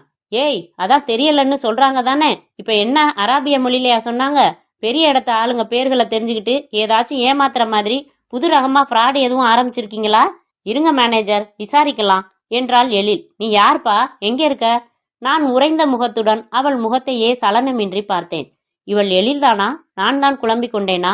ஏய், கேட்குறாங்கல்ல, சொல்லுடா. மேடம், இவனை எல்லாம் மதிச்சு விசாரிச்சுக்கிட்டு இருக்கக்கூடாது. ஏற்றி கொண்டு போய் போலீஸ் ஸ்டேஷனில் விட்டு 4 மொத்த சொல்லலாம். இருங்க, அவன் சொல்லட்டும். சொல்லுப்பா, என் பேர் உனக்கு எப்படி தெரியும்? எப்படி கரெக்டாக பேர் சொல்லி கூப்பிட்டு வண்டியை நிறுத்த சொன்ன? நீங்கள் திருவல்லிக்கேணியில் தையல் பயிற்சி பள்ளி நடத்திக்கிட்டு இருந்த சாரதா அம்மாவோட பொண்ணு எழில்தானே? ஆமாம். என்ன தெரியலன்னு சொல்கிறீங்களே? சுந்தர் பெங்களூருக்கு போகிறேன்னு சொல்லிட்டு போனேனே, லெட்டர் போட்டேனே. நீங்களும் பதில் எல்லாம் போட்டீங்களே, அப்புறம் திடீர்னு தபால் வரல. உன்னை தேடி நான் எவ்வளவு அலைஞ்சேன், பார்க்கவே முடியல. நான் இப்போ பஸ் ஸ்டாண்ட் பக்கத்துல மாயா லாட்ஜில் மேனேஜரா இருக்கேன். நிஜமா என்ன அடையாளம் தெரியலையா? தவிப்புடன் பிச்சைக்காரனை போல கேட்டேன். அவள் சிரித்தாள். நான் பதில் போட்டேனா? ஜோக். மேனேஜர், என் அம்மாவை பத்தியெல்லாம் கூட விசாரிச்சிருக்கார் இந்த ஆளு. கொஞ்சம் மர கலண்டிருக்கும்னு நினைக்கிறேன். பாவம், ஒன்றும் பண்ண வேணாம், போகலாம் என்றவள் என்னை பார்த்தாள். தம்பி, இந்த மாதிரி எல்லார்கிட்டையும் வம்பு பண்ணிக்கிட்டு இருக்காத. எல்லாரும் என்ன மாதிரி இறக்கப்பட்டு சும்மா விட்டுட்டு போக மாட்டாங்க என்றாள். எழில் காருக்குள் ஏற, கோட் என்னை முறைத்து விட்டு ஏற, கார் என்னை விட்டு விலகிச் செல்ல நான் தூணாக நின்றேன். என்ன ஆயிற்று இவளுக்கு? இவள் எழில்தான், அதை அவளும் ஒப்புக்கொள்கிறாள். பிறகு என்னை தெரியவில்லை என்கிறாள். பதில் போட்டேனா என்று சிரிக்கிறாள். என்ன இதெல்லாம்? அதை எப்படி என்னை மறக்க முடியும்? கார், மேனேஜர், எப்படி ஒரு புதிய அந்தஸ்து வந்தது? நோ, என்னை மறக்கவில்லை. நடிக்கிறாள், நிச்சயம் நடிக்கிறாள். மீண்டும் மீண்டும் அதே இரண்டெழுத்து கேள்வி, ஏன்? அந்த கேள்வி என்னை பிடிவாதமான ஈயை போல சுற்றி சுற்றி வர லாட்ஜுக்கு வந்து பித்து பிடித்தவன் போல அமர்ந்தேன். மாலை 6 மணிக்கு ஒலித்த போனில், ஹலோ, மிஸ்டர் சுந்தர் இருக்காரா? பெண் குரல். சுந்தர் தான் பேசுறேன். யாரு? எழில் பேசுறேன் சுந்தர். உன் லாட்ஜோட ஃபோன் நம்பர் கண்டுபிடிக்கிறதுக்குள்ள போராடிட்டேன். லாட்ஜ் பேர்ல ஃபோன் இல்லையாமே, ஓனர் பேர்ல தான் இருக்கு போலிருக்கு. எப்படியோ கிடைச்சுதே. அப்புறம் காலையில அப்படியே திகைச்சு போயிட்டியா சுந்தர்? எத்தனையோ வருஷத்துக்கு அப்புறம் திடீர்னு உன்னை பார்த்ததும் எனக்கு எதுவும் புரியல. கார்ல மேனேஜர் மது இருந்தான். அவன் முன்னாடி உன்னை எனக்கு தெரியும்னு சொல்லிக்க முடியாத நிலைமை. அதே சமயம் நீ இப்போ எங்க இருக்கன்னு தெரிஞ்சாகணும். ரொம்ப சமாளிச்சு பேச வேண்டியதா போச்சு. என்னடா இவ அவ்வளவு தூரம் பழகிட்டு தெரியலன்னுட்டாளேன்னு ரொம்ப நொந்து போயிட்டியா சுந்தர்? என்னால் நம்பவே முடியவில்லை. பதிலே வரவில்லை. எழில், நீங்க... உதைப்பேன் ராஸ்கல். இன்னும் நீன்னே சொல்லு. உனக்கு உரிமை இருக்கு. சுந்தர், எப்படி இருக்கப்பா நீ? செத்துட்டேன். பேசுறது ஒரு ஜடம். நடுவுல என்னென்னவோ நடந்து போச்சுல்ல? என்ன நடந்துச்சு எழில்? நீ எங்க இருக்க? என்ன செய்யற? ஏன் எனக்கு தபால் போடல? இரு, எல்லாம் போன்லயே சொல்லிட முடியுமா? கிட்டத்தட்ட 9 வருஷத்து கதை பேச வேண்டியிருக்கே. நான் உன்னை பார்க்கணும் சுந்தர். தனியா பார்த்து பேசணும். எங்க வரணும்னு சொல்லு எழில். உன் வீட்டு அட்ரஸ் சொல்லு. 10 நிமிஷத்துல வந்து சேர்ந்துடுறேன். ஐயோ, அவ்வளவு அவசரமா உனக்கு? இருக்காதா? ஒவ்வொரு நிமிஷமும் உன்னையே நினைச்சுக்கிட்டு துடிச்சுக்கிட்டு இருக்கேன் எழில். புரியுது சுந்தர். என் வீட்டுல வேணாம். உன் ஹோட்டல்ல வசதி எப்படி? ஐயோ, ரொம்ப கற்பனை பண்ணிக்காத. இது ஸ்டார் ஹோட்டல் இல்ல, டஞ்சன் லாட்ஜ். பூலோக நரகம். வெளியில ஏதாச்சும் இடம் சொல்லு. நமக்கு பிடிச்ச கடற்கரை என்றாள். எப்போ வரட்டும்? இப்ப மணி என்ன? 6:10. 7 மணிக்கு வரியா? அதை விட வேற வேலை? லைட் ஹவுஸ் பக்கத்துல காலையில பாத்தியே, அதே காரை நிறுத்தி உனக்காக அதுல வெயிட் பண்றேன். கரெக்டா வந்துடு. அந்த ஆட்டுதாடியும் வருவானா? யாரு? மேனேஜர் நீயே. சே, அவனுக்கு தெரியக்கூடாதுன்னு தானே காரை நானே ஓட்டிக்கிட்டு தனியா வரேன். அப்புறம் ஒரு விஷயம், கொஞ்சம் மனசை திடப்படுத்திக்கிட்டு வா சுந்தர். நிறைய அதிர்ச்சியான விஷயங்களை நீ தாங்கிக்க வேண்டியிருக்கும் என்றாள். வைத்து விட்டாள். வழக்கம் போல ஒரு கேள்விக்குறியை என் தலைமேல் தூக்கி வைத்து விட்டாள். அத்தியாயம் 9. 7 மணிக்கு என்றாளா? 6:30 மணிக்கே போய்விட்டேன். லைட் ஹவுஸ் அருகில் நின்ற கார்களில் அவளின் கார் இல்லை. வரட்டும். அவளுக்கு அவித்த நிலக்கடலை என்றால் ரொம்ப பிடிக்கும். கடற்கரைக்கு வரும்போதெல்லாம் வாங்கி சாப்பிடுவோம். தன் பாக்கெட்டை விரைவில் தீர்த்துவிட்டு என்னுடையதில் கை வைப்பாள். நான் 2 பொட்டலம் அவித்த கடலை வாங்கி அவள் வர நேரம் இருந்ததால் பொறுமையாக எல்லா கடலைகளையும் தோல் உரித்து பருப்புகளை மட்டும் தனியாக்கி வைத்தேன். அதிர்ச்சி என்றாளே, என்ன அது? அவளின் வெள்ளை காண்டசா கார் வந்து இடம் பார்த்து செருகி நின்றதும் நான் உற்சாகமாய் போனேன். முன்கதவை திறந்து விட்டாள். ஏறி அமர்ந்தேன். ஸ்கர்ட் போல அணிந்திருந்தாள். பாதி தொடையும் முழங்கால்களில் துவங்கி பாதம் வரையும் காலி மனையாக விட்டிருந்தாள். கூந்தல் வேறு ஸ்டைலில் இருந்தது. இமைகளுக்கு ஹேட் அடித்து அடர்த்தியாக லிப்ஸ்டிக் தடவி எழில் ஏஞ்சலாக இருந்தாள். அற்புதமான வாசனை அவளிடமிருந்து வந்து கொண்டிருந்தது. காரின் சங்கீதத்தை நிறுத்திவிட்டு என்னை பார்த்தாள். அப்புறம் புன்னகைத்தாள். நீதான் சொல்லணும் எழில். என்னமோ அதிர்ச்சி நீயே. அவசரப்படாதப்பா. கையில என்ன அது? கடலை அவிச்சது. உனக்கு பிடிக்குமே. கொண்டா. வாங்கி நிதானமாக ஏதோ அந்த காரியத்திற்காகவே வந்தவள் போல சாப்பிட துவங்கினாள். கடல் காற்று அவள் கூந்தலை அலைக்கழிக்க முகத்திற்கு குறுக்கே விழுந்த கற்றையை அடிக்கடி அவள் ஒதுக்கி விட்டு கொண்டதில் நேர்த்தி இருந்தது. சாப்பிட்டு முடித்து காரில் இருந்த வாட்டர் பாட்டில் எடுத்து கை கழுவினாள். குடித்தாள். கைக்குட்டையால் உதடுகளை ஒற்றிக்கொண்டாள். பார்த்து, வலிக்கப் போகிறது. என்னை ரொம்ப தவிக்க வைக்கிற எழில். சுந்தர், என் மேல நீ செம கோபத்துல இருக்க இல்லையா? கோபம்னு சொல்ல முடியாது. ஏமாற்றம், எரிச்சல், விரக்தி. அப்கோர்ஸ் கொஞ்சம் கோபமும் தான்னு வச்சுக்கையேன். திடீர்னு எந்த தொடர்புமே இல்லைன்னா என்னன்னு நினைக்கிறது? எவ்வளவு தவிச்சிருப்பேன். எத்தனை பேரை பார்த்து விசாரிச்சிருப்பேன். யாருக்குமே நீ எங்க போன என்ன ஆனன்னு எதுவுமே தெரியல. எனக்கு எப்படி இருக்கும்? ரொம்ப கொடுமைதான் சுந்தர். ஆனா எனக்கு வேற வழி இல்ல. அம்மாவுக்கு நெஞ்சு வலி, மருந்து சாப்பிட்றாங்கன்னு எழுதியிருந்தேன்ல. அப்புறம் இதயத்துல பைபாஸ் சர்ஜரி பண்ணியாகணும்னு சொல்லிட்டாங்க சுந்தர். அதுக்கான செலவை மீட் பண்ண வழி இல்ல. அந்த சமயத்துல என் காலேஜில் நடந்த ஒரு கல்ச்சுரல் ப்ரோக்ராம்ல நான் டான்ஸ் ஆடினேன். அந்த ப்ரோக்ராமுக்கு தலைமை தாங்க விஐபி ஜெயதேவ் வந்திருந்தாரு. என்னை ரொம்ப பாராட்டி பேசினாரு. ஜெயதேவ்னா ஜெய் ஃபெர்டிலைசர்ஸ்னு கிண்டியில ஆபீஸ் இருக்கே, அவர்தான் கோடீஸ்வரர். அவர் மறுநாள் கார் அனுப்பிச்சு என்னோட ஏதோ பேசணும்னு கூப்பிட்டு விட்டாரு. போனேன். அவருக்கு மனைவி செத்து 10 வருஷமாச்சான். வயசு 50, பிள்ளைங்க இல்ல. என்னை பார்த்ததும் பிடிச்சு போச்சான். 2வது கல்யாணம் பண்ணிக்க ஆசைப்படுறேன். உன்னை பத்தி விசாரிச்சேன். உங்க அம்மாவை தேவைப்பட்ட அமெரிக்காவுக்கே அனுப்பி வைத்தியம் செய்யலாம், எல்லா செலவும் என்னோடதுன்னாரு. யோசிச்சு சொல்லுன்னாரு. வீட்டில் அம்மா நெஞ்சு வலியில சிரமப்படுறத பார்க்க சகிக்கல. என்னை பெத்து வளர்த்த அம்மாவோட உயிரை காப்பாத்த ஒரு வாய்ப்பு இருக்கிறப்ப அதை உதறிட்டு என் காதல் தான் முக்கியம்னு சுயநலமா இருக்கிறது தப்புன்னு பட்டுது. என் மனசை கல்லாக்கிக்கிட்டேன். கல்யாணத்துக்கு சம்மதிச்சேன். நான் இப்போ திருமதி எழில் ஜெயதேவ். எனக்கு திக்கென்றது. நடுவில் உடனே ஒரு பெரிய பள்ளம் விழுந்தது. ஊமையாக அவளையே பார்த்து கொண்டிருந்தேன். ஒரு பிரதம மந்திரிக்கு அரசாங்கம் செய்யற அளவுக்கு என் அம்மாவுக்கு ராயல் ட்ரீட்மெண்ட் கொடுத்தாரு. அப்போலோ ஆஸ்பத்திரியில பைபாஸ் சர்ஜரி நடந்தது. அப்புறம் 1 வருஷம் அவங்க உயிரோட இருந்தாங்க. பராலிசிஸ் அட்டாக் ஆகி இறந்துட்டாங்க. நான் எப்படி சுந்தர் உனக்கு என்ன மறந்துடுன்னு எழுதுறது? அப்படி எழுத எனக்கு பிடிக்கல. அதனால மௌனமா இருந்துட்டேன். நான் மனதில் பாறாங்கல் சுமந்து அதன் கணத்தில் வார்த்தைகள் நசுங்கி போய் மௌனமாய் இருந்தேன். போன மாசம்தான் எங்க 8வது வெட்டிங் ஆனிவர்சரி கொண்டாடினோம் சுந்தர். நான் சந்தோஷமா இல்லப்பா. தெரியாம ஒரு மாய சுழல்ல கால் வச்சு சிக்கிக்கிட்டு தவிச்சுக்கிட்டு இருக்கேன். தற்கொலை பண்ணிக்கலாமான்னு 3 தடவை யோசிச்சுட்டேன். எழில், ஏன்? கார், பணம், வசதின்னு இவ்வளவு புது சுகம் உனக்கு வந்திருக்கு. சந்தோஷமா இல்லைன்னு சொல்றியே? ஜெயதேவ் ஒரு ராட்சசன் சுந்தர். ஊரை பொறுத்த வரைக்கும் தொழிலதிபர், தர்மவான், வள்ளல், ஏழைகளுக்கு இறங்குறவர், பக்திமான், கலா ரசிகர், சமூக சேவகர், இப்படி 1000 முகமூடிகள் வச்சிருக்காரு. உண்மையான ஜெயதேவ எனக்கு தான் தெரியும். நான் அவருக்கு மனைவி இல்ல. அவருக்கு லட்ச லட்சமா பணம் சம்பாரிச்சு கொடுக்குற ஏராள கருவிகள்ல நானும் ஒரு கருவி.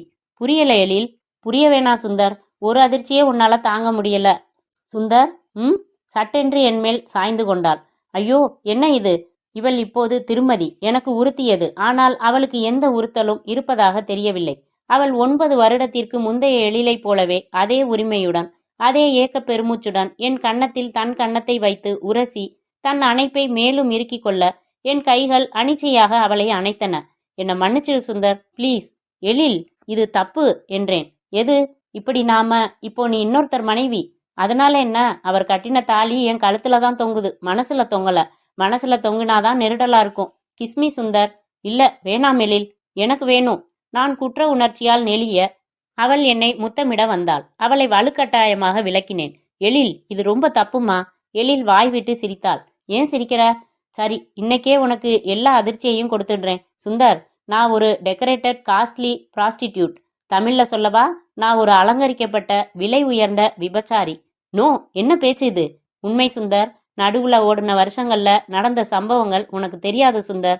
நாம உருவங்கள் மாறாம இருக்கோம், ஆனா உள்ளங்கள்ல மாறிட்டோம். ஜெயதேவுக்கு நான் ஒரு அலங்கார பொம்மை மாதிரி. ரிசப்ஷன்ல கண்ணாடி பீரோவில் வச்சிருப்பாங்களே அழகழகா பொம்மைகள், அந்த மாதிரி. பார்ட்டிகள், விழாக்கள் இங்க எல்லாம் போறப்ப பாருங்கடா எவ்வளவு அழகான பொண்டாட்டி நான் வச்சிருக்கேன்னு பெருமைப்பட்டுக்க நான் வேணும். மற்றபடி உன்கிட்ட உருது மொழியில எழுதின புத்தகம் கொடுத்தா என்ன செய்வ சுந்தர்? புஸ்தகம் அழகா இருந்தா புரட்டி புரட்டி பாப்ப, தொட்டு பாப்ப, படம் பாப்ப. வாசிக்க முடியுமா? ஜெயதேவ் கையில நான் ஒரு உருது மொழி புஸ்தகம். ஆனா மொழி தெரிஞ்சவன்கிட்ட புத்தகத்தை கடனா கொடுக்கலாமே, அவனால லாபம் இருந்தா. புரியல? ஐயோ, என்ன சொல்ற நீ? தனக்கு யாராலையாவது பெரிய பெரிய காரியங்கள் ஆக வேண்டியிருந்தா அவங்கள வீட்டுக்கு கூப்பிட்டு விருந்து கொடுப்பாரு. முதல்ல வயத்துக்கு, அப்புறம் உடம்புக்கு.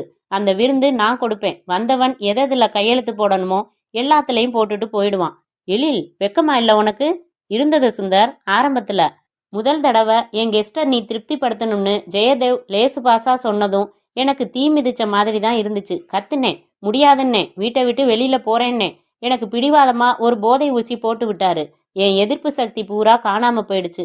மயக்கத்துல எனக்கு பிடிக்கலன்னு தெரிஞ்சுது, ஆனா சொல்ல முடியல. என்னை கட்டி பிடிச்சவனை தள்ளி விட்டு உதைக்கணும்னு தோணுது, ஆனா செய்ய முடியல. மறுநாள் அந்த அசிங்கமான காட்சியை வீடியோ கேசட்ல போட்டு எனக்கே காட்டினாரு. மனுஷனா அவன்? சொந்த பொண்டாட்டியே இன்னொருத்தனோட அனுமதிச்சுட்டு அதை ரகசியமா வீடியோவும் எடுத்திருக்கான். சிரிச்சுக்கிட்டே சொல்றான், எனக்கு உலகத்துல பணம் ஒண்ணுதான் லட்சியம், மேல மேல சம்பாதிக்கணும். அதுக்காக நான் எதையும் செய்வேன். உன்னை இந்த நோக்கத்தோட தான் கல்யாணம் பண்ணினேன். நீ என்னை விட்டு போக முடியாது. போன தீர்த்துடுவேன். இந்த கேசட்டை காப்பி எடுத்து வீடு வீடா இலவசமா அனுப்புவேன். வெளியில தலை காட்ட முடியாது. நாரி போயிடுவ நாரி. மரியாதையா இங்க இருக்கிற எல்லா சொகுசையும் அனுபவிச்சுக்கிட்டு என் பொண்டாட்டிங்கிற மரியாதையும் மதிப்பும் வச்சு எல்லாரையும் அதிகாரம் பண்ணிக்கிட்டு நான் சொல்றவனோட சந்தோஷமா இருந்துகிட்டு இரு. உன் விதி, உன் வாழ்க்கை. இதை மீறணும்னு நினைச்சா முதல்ல உன் மானம் போகும், அப்புறம் உன் உயிர் போகும்னா. எனக்கு சேன்னு ஆயிடுச்சு. அப்புறம் ஒவ்வொரு தடவையும் எனக்கு அந்த போதை ஊசியை போட்டு போட்டு இப்போ சாதாரணமாவே தினம் நானே அந்த போதை ஊசியை போட்டுக்கிறேன் சுந்தர். ஒரு நாள் கூட என்னால போதை ஊசி போட்டுக்காம இருக்க முடியாது. அதனாலதான் சொன்னேன் நான் மனைவி இல்ல கருவின்னு. என் கண்கள் கலங்கின. என்ன ஒரு வினோதமான கொடுமை. சொந்த கணவனே ச்ச. அவள் மீது இரக்கம் விஸ்வரூபம் எடுக்க துவங்கியது. நான் பழைய எழில் இல்ல சுந்தர். ரொம்ப மோசம் இல்ல. இப்ப என் பக்கத்துல உட்கார்ந்துருக்கிறதே உனக்கு அருவருப்பா இருக்குதில்ல. எனக்கு தற்கொலை பண்ணிக்க தோணி இருக்கே ஒழிய அதுக்கு தைரியம் இல்ல சுந்தர். இப்படி ஒரு வாழ்க்கை வாழ்றதுக்கு செத்துப்போன்னு சொல்ல தோணுதா? இல்ல எழில், ரியாலிட்டிஸ் ஆர் ஸ்ட்ரேஞ்சர் தென் ஃபிக்ஷன்னு எனக்கு தெரியும். என்னோட எழில் வாழ்க்கையில இப்படி வினோதமான பிரச்சனைகள் வரணும்னு நொந்து போறேன். எவ்வளவு கனவுகள் கண்டோம். இருவரும் சற்று நேரம் மௌனமாக இருந்தோம். அவள் ஸ்டியரிங் மேல் கவிழ்ந்தாள். விசும்பும் ஒலி கேட்டது. அவள் முதுகு மெதுவாக குலுங்கியது. நான் அவள் தோளை ஒரு தயக்கத்திற்கு பிறகு தொட்டேன். எழில், அழாத, என்ன பாரு, நான் இருக்கேன். என்னை பொறுத்த வரைக்கும் என்னைக்கும் என் மனசுல நீ ஒருத்தி தான். உன் முடிவுகளை நீ நிச்சயிக்கல, உன் சூழ்நிலைகள் தான். பெங்களூருக்கு வேலைக்கு போன சந்தர்ப்பத்துல அங்க எதிர்பாராத சூழ்நிலைகள் ஏற்பட்டு ஒரு பெண் என் வாழ்க்கையில குறுக்கிட்டு இருந்தா நானும் உன்னை மறக்க வேண்டி வந்திருக்கலாம். யாரும் இங்க லட்சியவாதிகள் இல்ல. எந்த காதலும் அமர காதல் இல்ல. பாரு எழில், ஐ லவ் யூ ஸ்டில். உனக்கு நான் ஏதாச்சும் உதவி செய்யணும்னு தோணுனா கண்டிப்பா கேளு. இப்படி ஒரு கேவலமான வாழ்க்கையை தொடர நீ விரும்புறியா எழில்? சுந்தர், இது ஏன் விருப்பத்தோட நடக்கிற விஷயம் இல்லையேப்பா. சங்கிலி போட்டு கட்டி வச்சிருக்கிற நம்ம வீட்டு நாய நம்ம விருப்பம் கேட்கறதுண்டா? அந்த மாதிரி தான் ஜெயதேவோட மிரட்டல்கள் தான் அந்த சங்கிலி. எனக்கு அவரை எதிர்க்க திராணி இல்ல. இதுல இருந்து விடுபடணும்னு நினைக்கிறேன். ஆனா எப்படின்னு தோணல. எனக்கு புரியல எழில் என்றேன். சட்டென்று நேரம் பார்த்து பதறின எழில். நேரமாச்சுப்பா, நான் போகணும். இல்லைன்னா 100 கேள்வி கேட்பார். பதில் சரியா இல்லைன்னா உடனே தண்டனை. இதோ பாத்தியா? எழில் தன் வலது காலை தூக்கி சீட் மேல் வைத்து காரின் உள் விளக்கை போட்டு காட்ட முழங்காலுக்கு சற்று மேலே கருப்பாக ஒரு தழும்பு. என்ன இது? சிகரெட்டால சுட்டா இப்படி தழும்பாகும் சுந்தர். இந்த மாதிரி இன்னும் சில தழும்புகள் இருக்கு. அந்தரங்கமா இருக்கு. நான் புறப்படுறேன் சுந்தர், ப்ளீஸ். சரி என்று இறங்கி கொண்டேன். மறுபடி எப்போ? எனக்கு சந்தர்ப்பம் எப்போ அமையுதோ அப்போ இதே மாதிரி இதே இடத்துல சந்திக்கலாம் சுந்தர். நான் ஃபோன் பண்றேன். நீ எதுவும் ஃபோன் செஞ்சிடாத. நான் செத்தேன். எழில் காரை ஓட்டி கொண்டு செல்ல நான் லாட்ஜிற்கு திரும்பாமல் கடற்கரை மணலில் சொத்தென்று அமர்ந்து பெருமூச்சு விட்டேன். எழிலை சந்திக்காத வரை ஏற்பட்ட சந்தோஷமும் குழப்பமும் வேறு வகை. இப்போது விரிவாக பேசிய பிறகு மனதில் உலவும் இரக்கமும் அதிர்ச்சியும் வேறு வகை. ச, ஒரு பெண்ணின் வாழ்வில் எவ்வளவு அசிங்கமான அந்தரங்கங்கள். காரை விற்றென்று ஓட்டிக்கொண்டு அலட்சியமாக செல்லும் இவளை பார்க்கும் யாராவது இப்படி இவள் ஒரு பொறியில் சிக்கி தவித்து கொண்டிருக்கிறாள் என்று கற்பனை செய்வார்களா? பாவம் எழில்.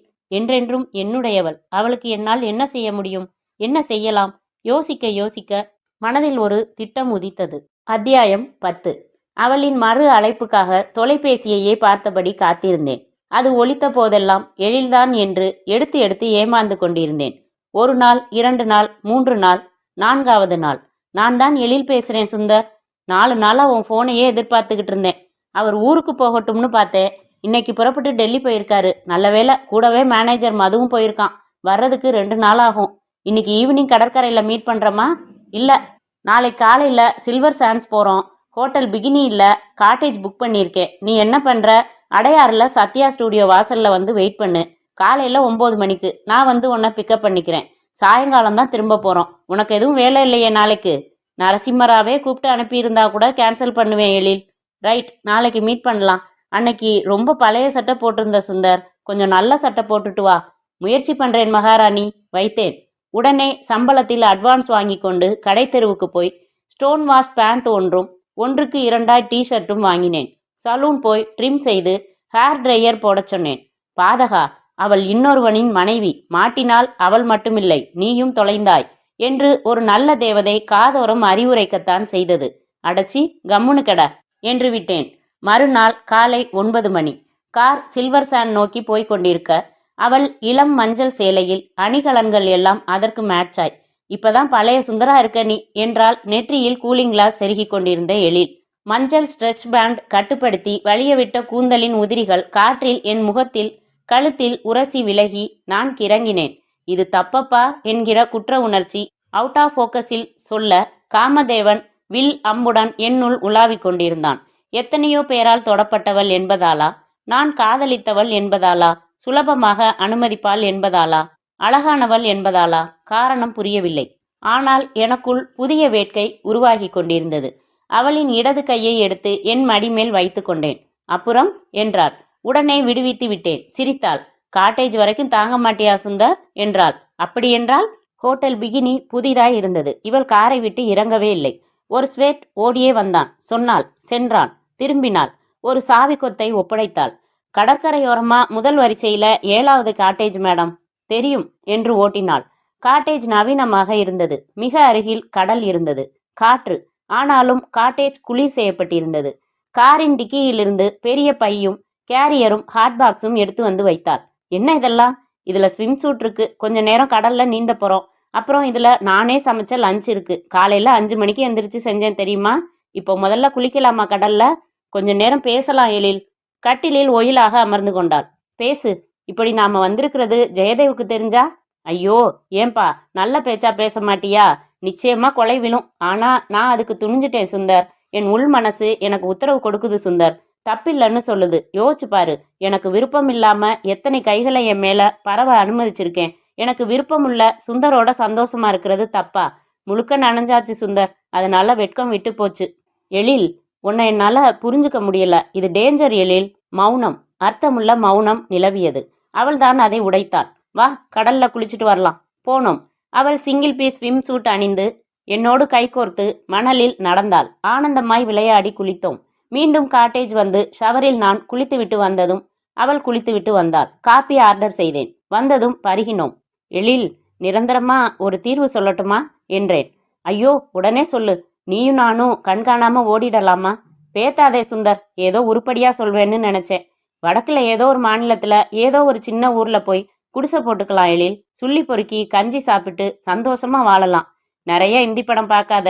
எந்த மூளைக்கு போனாலும் ஜெயதேவ் நம்ம தீர்த்து கட்டிடுவாரு. பிரச்சனைக்கு விடிவு உண்டு.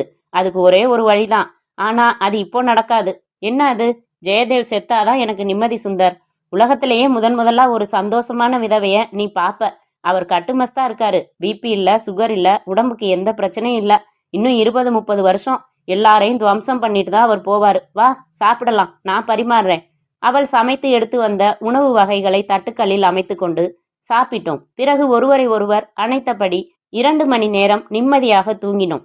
காட்டேஜை காலி செய்துவிட்டு புறப்பட்டோம். காரில் அவள் என்னை பிராட்வேயில் என் லாட்ஜுக்கு சற்று தள்ளி நிறுத்தி இறக்கிவிட்ட போது 1 கோடி ரூபாய் பரிசு விழுந்த லாட்டரி சீட்டை தொலைத்தவன் போல் இருந்தேன். அப்புறம் என்றேன். அடுத்த சந்தர்ப்பம் வசமா அமையறப்போ என்றாள்.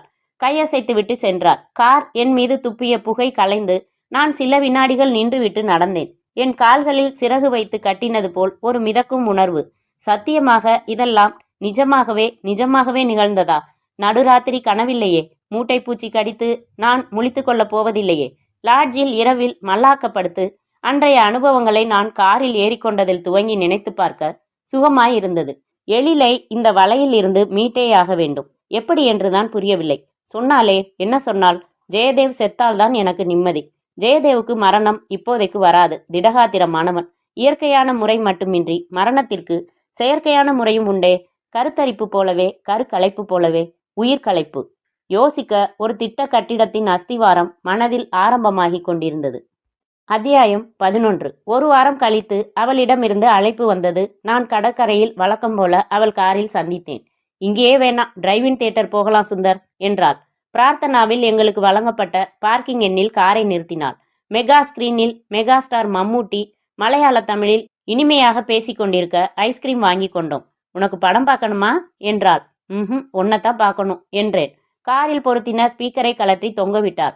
சுந்தர், நீ ஏன்பா கல்யாணம் பண்ணிக்கல? என்ன கேள்வி இது? என்னால வேற யாரையும் நினைச்சு பார்க்க முடியல. கொஞ்ச நாள் என் மேல கோபமா இருந்துட்டு அப்புறம் நீ உன் லைஃப்ல செட்டில் ஆகியிருப்பேன்னு நினைச்சேன். நீ பெங்களூர்லயே தான் இருக்கன்னு நினைச்சேன். இத்தனை வருஷமா இதே மெட்ராஸ்ல இருந்துட்டு ஒருத்தர் பார்க்காம இருந்திருக்கோம் பாரு. அதுக்கு காரணம் உன் சொசைட்டி வேறு, என் சொசைட்டி வேறு. நான் லாட்ஜுக்குள்ளேயே அடைஞ்சு கிடந்துட்டேன். போகட்டும், ஒரு கல்யாணம் பண்ணிக்க சுந்தர். பேத்தாத. நீ என்ன கல்யாணம் செய்துக்கிறியா சொல்லு. சிரித்தாள். ஜோக் அடிக்காத. நான் உனக்கு மூளையில கிராக் இருக்கு. எனக்கு அப்படி தகுதி இல்லப்பா. அருகதை இல்ல, வாய்ப்பும் இல்ல. வாய்ப்பு இருந்தா அதெப்படி? யூ மீன் அடுத்த ஜென்மம்? இல்ல, இதே ஜென்மத்துலதான். உன் புருஷன் செத்தா நீ ஒரு சந்தோஷமான விதவைன்னு சொன்னியே, ஒரு சந்தோஷமான விதவை மறுகல்யாணம் பண்ணிக்க கூடாதா? ஓ, ஜெயதேவ் சாகிற வரைக்கும் நீ வெயிட் பண்றேன்னு சொல்றியா? அப்போ நீ தாலி கட்டுறப்போ கை நடுங்கும், தவறி ஐயருக்கு கட்டினாலும் கட்டிடுவ. ஐ எம் சீரியஸ் எழில் என்று ஓங்கி சொன்னேன். ஜெயதேவ் இயற்கையா சாகிற வரைக்கும் காத்திருக்கணுமா? பொண்டாட்டிக்கு மாமா வேலை பார்க்குற புருஷனை நிக்க வச்சு சுடலாம், தப்பில்ல. நான் அவரை கொலை செய்யட்டுமா? லாட்ஜில் சும்மா இருக்கிற நேரம்லாம் பிகேபி கதை நிறைய படிப்பேன்னு தெரியுது. வாழைப்பழம் தோல் உரிக்கிற மாதிரின்னு நினைச்சியா சுந்தர்? வெட்டியா பேசாத, கிரியேட்டிவா பேசலாம். சுந்தர், என் சொந்த சேமிப்புல கொஞ்சம் பணம் வச்சிருக்கேன். நீ ஏதாச்சும் தொழில் ஆரம்பிக்கிற ஐடியா இருந்தா சொல்லு, தர்றேன். ஒரு நிரந்தர நல்ல வருமானத்துக்கு ஏற்பாடு பண்ணிக்கோ. ஒரு நல்ல பெண்ணை பார்த்து கல்யாணம் பண்ணிக்கோ. சந்தர்ப்பம் கிடைக்கிறப்ப இதே மாதிரி ரகசியமா மீட் பண்ணி சந்தோஷமா பேசலாம். பழசையெல்லாம் நினைச்சு பார்க்கலாம். நான் அவள் தோள்களில் கை வைத்து கண்களை உற்று பார்த்தேன்.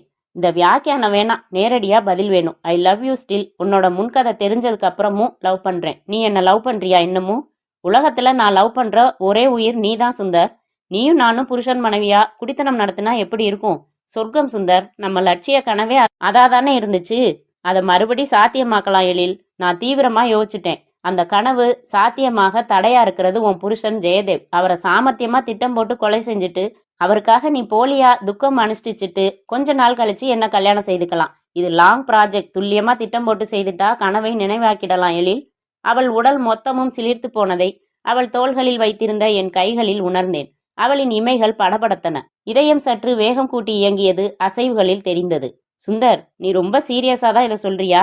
ரொம்ப ரொம்ப சீரியஸா? கொலையெல்லாம் கதையில படிக்க சுவாரஸ்யம். அட, சட்டத்துல மாட்டாம இவன் பிரில்லியண்டா செஞ்சுட்டானேன்னு பல கதைகள்ல நான் பிரமிச்சிருக்கேன். நிஜமா நடைமுறையில சாத்தியம்தானா? எனக்கு இப்பவே விடவிடங்குது சுந்தர். எழில், மற்ற கேஸ்ல எப்படியோ இந்த கேஸ்ல ரொம்ப சாத்தியம் இருக்கு. எப்படி சொல்ற? யார கொலை செய்ய விரும்புறேனோ அவனுக்கு பக்கத்திலே இருக்கிற நீ எனக்கு ஒத்துழைக்கிறப்போ ரொம்ப அருமையா செய்யலாம், மாட்டிக்காம. ஐயோ, எனக்கு பயமா இருக்கு சுந்தர். உங்க வீட்டுல ராத்திரி யார் யார் இருப்பீங்க? வீட்டுல எங்க 2 பேர் தவிர வாட்ச்மேன் வேலைக்காரங்கன்னு 4-5 பேர் இருப்பாங்க. அது சரியா வராது. சமீபத்துல நீயும் ஜெயதேவும் மட்டும் வெளியூர் போற ப்ரோக்ராம் எதுவும் இருக்கா? அடுத்த வாரம் கொடைக்கானல் போறோம். ஹோட்டல் டாப் ஹில்ல காட்டேஜ் புக் பண்ணியாச்சு. அங்கே அவர் ஒரு எஸ்டேட் வாங்க போறாரு. நானும் கூட வரேன்னு சொன்னேன், சரின்னாரு. நான் சற்று யோசித்து விட்டு, கொடைக்கானல்ல ஜெயதேவ் காலி என்றேன், முகத்தை கஞ்சி போட்ட போலீஸ் உடுப்பு போல் வைத்துக்கொண்டு. எப்படி? நீங்க கொடைக்கானல் போற அதே தேதியில நானும் அங்கே வர்றேன். வேற இடத்துல வேற பேர்ல தங்கிக்கிறேன். வேற அடையாளத்துல ராத்திரியில உன் காட்டேஜுக்கு வர்றேன். அவர் தூங்கினதும் நீ கதவை தர, நான் உள்ள வர்றேன். தூங்கிக்கிட்டு இருக்கிறப்ப ஒரு ஆளை கொலை செய்யறது ரொம்ப சுலபம். ஒரு இரும்பு தடியால மண்டையில ஒரே போடு, ஆள் காலி. அப்புறம் உன்னை ஒரு நாற்காலியில உட்கார வச்சு கட்டி போட்டுட்டு வாயில துணி அடைச்சு பேருக்கு ஒன்னாக பணம் எல்லாம் எடுத்துக்கிட்டு உன் பெட்டியெல்லாம் களைச்சு போட்டுட்டு போயிடுறேன். போலீஸ் வரும். நீ என்ன சொல்லணும்? முகமூடி மாட்டிக்கிட்டு 3 பேர் வந்தாங்க, அவரை தாக்கிட்டு என்னையும் கட்டி போட்டுட்டு நகை பணம் எல்லாம் கொள்ளையடிச்சிட்டு போயிட்டாங்கன்னு தத்ரூபமா நடிச்சு சொல்லணும். போலீஸை பொறுத்த வரைக்கும் இது முகமூடி கொள்ளைக்காரங்க செஞ்ச கொலையா ஆயிடும். நான் ரேகைகள் எதையும் விட போறதில்ல. என்னை யாரும் எந்த வகையிலையும் இந்த கேஸ்ல சம்பந்தப்படுத்த முடியாது. எப்படி ஐடியா என்றேன். வேணா சுந்தர், விபரீதமா படுது. நான் துணிஞ்சிட்டேன் எழில். உனக்கு அவன்கிட்ட இருந்து விடுவி வேணுமா வேணாமா? வேணும். நம்ம கனவு நிறைவேறணுமா வேணாமா? வேணும். அப்படின்னா நீ இந்த திட்டத்துக்கு ஒத்துக்கோ எழில். அவள் அமைதியாக இருந்தாள். அவள் விரல்கள் நடுங்கின. என் கையோடு தன் கையை கோர்த்து கொண்டாள். இதனால நீ எனக்கு கிடைப்ப. திட்டம் எங்கேயாச்சும் ஓட்ட விழுந்து நாம மாட்டிக்கிட்டா நமக்கு ஜெயில் தண்டனை கிடைக்கலாம், இல்ல மரண தண்டனையே கிடைக்கலாம். பரவாயில்ல சுந்தர், நான் ஜெயிலுக்கு போறத பத்தியும் கவலைப்படல, உயிர் போறத பத்தியும் கவலைப்படல. சோ ரிஸ்க் எடுத்து பார்க்கலாமா? ஆனா திக்கு திக்குங்குது சுந்தர் என்றாள். விரிவா நம்ம திட்டத்தை பேசிக்கலாம் எழில். ஒரு கொலை ஆரம்பிக்கிறதுக்கு படபடப்பா இருக்கும். தீர்மானிச்சு முழு மனசோட இறங்கிட்டா அப்புறம் எல்லாம் சுலபமா தெரியும் என்ற நான் மேற்கொண்டு விரிவாக பேச துவங்கினேன். அத்தியாயம் 12. 3 நாட்கள் கழித்து எல்லா ஏற்பாடுகளும் தயார். போலி அடையாளத்திற்காக ஒட்டு மீசை ஒட்டு தாடி தயார். ரப்பர் கிளவுஸ் வாங்கி வைத்து விட்டேன். சென்னையில் இருந்து மதுரைக்கு ஜெயபாலன் என்கிற பெயரில் டிக்கெட் ரயிலில் பதிவு செய்து வைத்தேன். லாட்ஜில் ஒரு ஸ்டோர் ரூம் உண்டு. அங்கு கண்ட சாமான்களும் கிடக்கும். அவற்றில் தேடி 2 அடி நீளத்திற்கு ஒரு இரும்பு பைப் நல்ல ஸ்ட்ராங்கானதாக பார்த்து எடுத்து பெரிய சூட்கேஸில் குறுக்காக வைத்தேன். எழிலிடம் இருந்து போன் வந்தது. சுந்தர், நாளைக்கு கார்ல புறப்படுறோம். காட்டேஜ் நம்பர் கேட்டேனே, 12. டிரைவர் வரானா கூட? பின்ன அவ்வளவு தூரம் நாங்க ஓட்ட முடியாதே. அவன் எங்க தங்குவான் கொடைக்கானல்ல? அதே ஹோட்டல்ல அவனுக்காக தனியா ஒரு சிங்கிள் ரூம் போட்டிருக்காங்க. சரி, நான் 17ஆம் தேதி, அதாவது நாளன்னைக்கு மத்தியானம் கொடைக்கானல்ல இருப்பேன். போன்ல பேச வேணாம். இன்னைக்கு 7 மணிக்கு கடற்கரைக்கு வந்துடு, கரெக்டா பேசிடலாம் என்றாள். 7 மணிக்கு கடற்கரையில் இருந்தேன். காரில் வந்தாள். ஏறி அமர்ந்து கண்ணாடிகளை ஏற்றிவிட்டு கொண்ட பிறகு, சொல்லு சுந்தர், இந்த திட்டம் தேவைதானா? என்ன எழில் இப்படி கடைசி நேரத்துல பேசுற? ரொம்ப பயமா இருக்கே, தைரியமா இரு. போலீஸ் விசாரிக்கிறப்போ நான் உளராம இருக்கணுமே. அவங்க என்ன அடிச்சு உதைச்சு உண்மையை வரவழைச்சாங்கன்னா விரல் நகைக்கண்ணுல ஊசியால குத்துவாங்களாமே. மண்டு, உன்னை சந்தேகப்பட்டாதானே அப்படியெல்லாம் விசாரிப்பாங்க. நம்ம செட்டப் அவ்வளவு கச்சிதமா இருக்கும், கவலைப்படாத. ஹோட்டல்ல வாட்ச்மேன் இருக்க மாட்டானா? அது அந்த ஹோட்டல் அமைப்பை பொறுத்தது. வழக்கமா ஜெயதேவ் எத்தனை மணிக்கு தூங்குவாரு? 10 மணிக்கு எனக்கு குட் நைட் கிஸ் கொடுத்துட்டு படுத்தா 1 2ன்னு 10 எண்ணி முடிக்கிறதுக்குள்ள தூங்கிடுவாரு. அட்லீஸ்ட் அவரை நித்ரா தேவியாவது அணைச்சுக்கிறா, மரண தேவியும் அணைச்சுக்குவா. நீ எப்படி என் காட்டேஜுக்கு வருவேன்னு தான் புரியல. கொடைக்கானல்ல இட அமைப்பை பார்த்துட்டு திட்டம் போட்டுக்கிறேன். அதை எனக்கு எப்படி சொல்வ? தெரியலையே. 17ஆம் தேதி சாயங்காலம் 4 மணிக்கு அவருக்கு வெளியில ஒரு அப்பாயின்மெண்ட் இருக்கு. எஸ்டேட் விலை பேசுறது சம்பந்தமா பேச போயிடுவாரு. நான் ஒரு ஷால் எடுத்து போத்திக்கிட்டு போர்ட் கிளப் ஓரமா வாக்கிங் வந்துடுறேன். நீதான் மத்தியானம் வந்துடுவியே. இட அமைப்பை பார்த்துக்கிட்டு போர்ட் கிளப்ல 4 மணிக்கு என்னை வந்து பார்த்து பேசு, சரியா? டன். உன் லாட்ஜில் லீவு என்னன்னு சொல்லியிருக்க? மதுரையில் ஒரு ஃப்ரெண்டுக்கு கல்யாணம்னு சொல்லியிருக்கேன். காட்டேஜ் ஏசி காட்டேஜ் தானே? நான் போனதில்ல, தெரியல. ஏன்? கத்தினா சத்தம் வெளியில கேட்கக்கூடாதே. சரி, எல்லாம் அங்கே போய் பார்த்துக்கலாம். அது நான் ஏசி காட்டேஜ்னா சத்தம் வராம கொலை செய்ய வேற வழி இருக்கு என்றேன். பிரிந்து லாட்ஜுக்கு வந்தேன். யோசிக்க சற்று ஆச்சரியமாகத்தான் இருந்தது. ரோஜாவையும் புறாவையும் காலை பனித்துளியையும் கடல் மண்வெளியையும் இதமான வார்த்தைகளால் கவிதை பாடிக்கொண்டிருந்த என் மூளைதான் இப்படி வன்முறையாக சிந்திக்கிறதா? எதை செய்தாவது என் எழிலை என்னுடையவளாக நிரந்தரமாக்கிக் கொள்ளும் தவிப்பு, இல்லை துடிப்பு, இல்லை இல்லை வெறி, அதுதான் காரணம். அவளை சந்திக்காமல் இருந்திருந்தால் எதுவும் இல்லை. சந்தித்ததால் அவள் சாரி சொன்னதோடு நிறுத்தி கொண்டிருந்தால் எதுவும் இல்லை. தன் வருத்தங்களை உரிமையுடன் பகிர்ந்து கொண்டதால் அத்தோடு நின்றிருந்தால் கூட எதுவும் இல்லை. அவளை சிக்கலில் இருந்து விடுவிப்பதாக சொல்வது ஹம்பக், என் காதல் வெற்றி பெற வேண்டும் என்பதால் என சொல்வதும் அதே ஹம்பக். தெள்ள தெளிவாக கொச்சையாக மகா கெட்ட வார்த்தைகளால் என் வக்ர நோக்கத்தை சொன்னால் அதுதான் உண்மை. அத்தியாயம் 13. கொடைக்கானல். இயற்கை என்னும் ரெஃப்ரிஜிரேட்டருக்குள் வைக்கப்பட்டுள்ள ஜில்லென்ற தக்காளிதான் கொடைக்கானல். செட் போடவே முடியாத மலை சிகரங்கள், வழியும் பனி, கொட்டும் அருவி, பூக்கும் பனி, படரும் பனி, புகையாய் பனி. மதுரையில் ரயில்வே ஸ்டேஷனில் இறங்கி வெளிவந்து காப்பி பலகாரம் சாப்பிட்டு விட்டு பஸ் பிடித்து கொடைக்கானல் வந்து சேர்ந்தபோது மீண்டும் பசித்தது. மணி 12:30. மிக சுமாரான லாட்ஜாக தேடினேன். இப்போது முதல் அத்தியாயத்தில் சந்தித்த உங்களில் யாரேனும் என்னை பார்த்தால் அடையாளம் தெரியாது. நானே வலிய கை குலுக்கி, சார், நான் தான் ஜெயதேவ கொலை செய்ய போற எழிலோட காதலன் சுந்தர் என்று அறிமுகப்படுத்தி கொண்டால்தான் தெரியும். அப்படி என் அடையாளத்தை தொலைத்து வித்தியாசமான கெட்டப்பில் இருந்தேன். அவரவர் கற்பனைக்கு சுதந்திரம். அந்த பாடாவதி லாட்ஜில் சிங்கிள் ரூம் 70 ரூபாய் என்றான். சம்மதித்தேன். ஜெயபால் என்று கையெழுத்திட்டேன். கல்லூரி காலத்தில் எனக்கு பிடிக்காத கெமிஸ்ட்ரி வாத்தியார் புவனேஸ்வரனின் வீட்டு விலாசத்தை எழுதினேன். ஜெயபால் சார் என்றான் மேனேஜர். யார்? என்னையா என்றேன். நீங்க தானே ஜெயபால் என்றான் லெட்ஜர் பார்த்து. ஆமா ஆமா, சொல்லுங்க. மெட்ராஸ்ல என்ன செய்றீங்க? வெத்தலைப்பாக்கு கடை வச்சிருக்கேன். இல்ல, வெங்காயம் மண்டி வச்சிருக்கேன். உனக்கென்னையா? ரூம் பைப்புல வெந்நீர் வருமா என்றேன் முரட்டுத்தனமாய். அவன் இந்த ஆசாமியிடம் பேச்சை வைத்து கொள்ளக்கூடாது என்கிற முடிவுக்கு வந்திருப்பான். அறையில் பெட்டியை வைத்து பூட்டிவிட்டு ஒரு ஹோட்டலில் சாப்பிட்டு விட்டு ஹோட்டல் டாப் ஹில்லை விசாரித்து கொண்டு நடந்தேன். கோக்கர்ஸ் வாக் தாண்டி இருக்கிறதாம். புதிய ஹோட்டலாம். பிளாட்பாரத்தில் பேரம் பேசி ஒரு ஸ்வெட்டர் வாங்கி அங்கேயே நின்று அணிந்து கொண்டேன். நீளமாக கிங் சைஸ் ஃபில்டர் வாங்கி பற்ற வைத்து கொண்டு நடந்தேன்.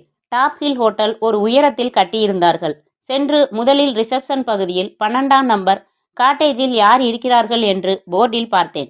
ஜெயதேவ், சென்னை என்று எழுதியிருந்தது. காட்டேஜுகள் எங்கே என்று ஹோட்டல் ரெஸ்டாரண்டில் டீ குடித்துவிட்டு விசாரித்து தெரிந்தேன். சென்று பார்க்க தரையில் அறுபட்டு சிதறின முத்துமாலை போல காட்டேஜுகள் தள்ளி தள்ளி சிதறியிருந்தன.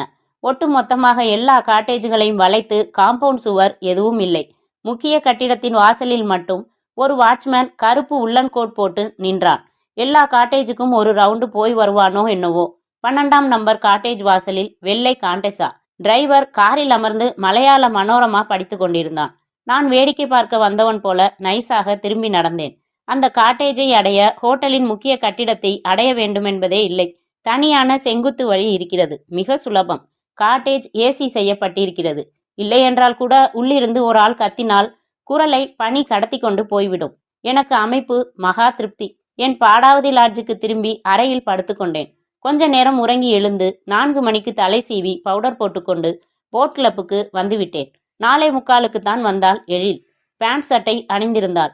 போனிடெயில் கூந்தல் சிக்கென்று இருந்தாள். புதிதாய் மீசை முளைத்த எவனும் அவளை பார்த்த மாத்திரத்தில் மனதிற்குள் ஒரு முறை கட்டி அணைத்திருப்பான். எக்ஸ்கியூஸ் மீ மேடம் என்றேன் சென்று. எஸ் என்றாள். டைமா? 4:45. எழில், நான் தான் என்றேன். வாவ், அடையாளமே தெரியல. Classic makeup Sundar.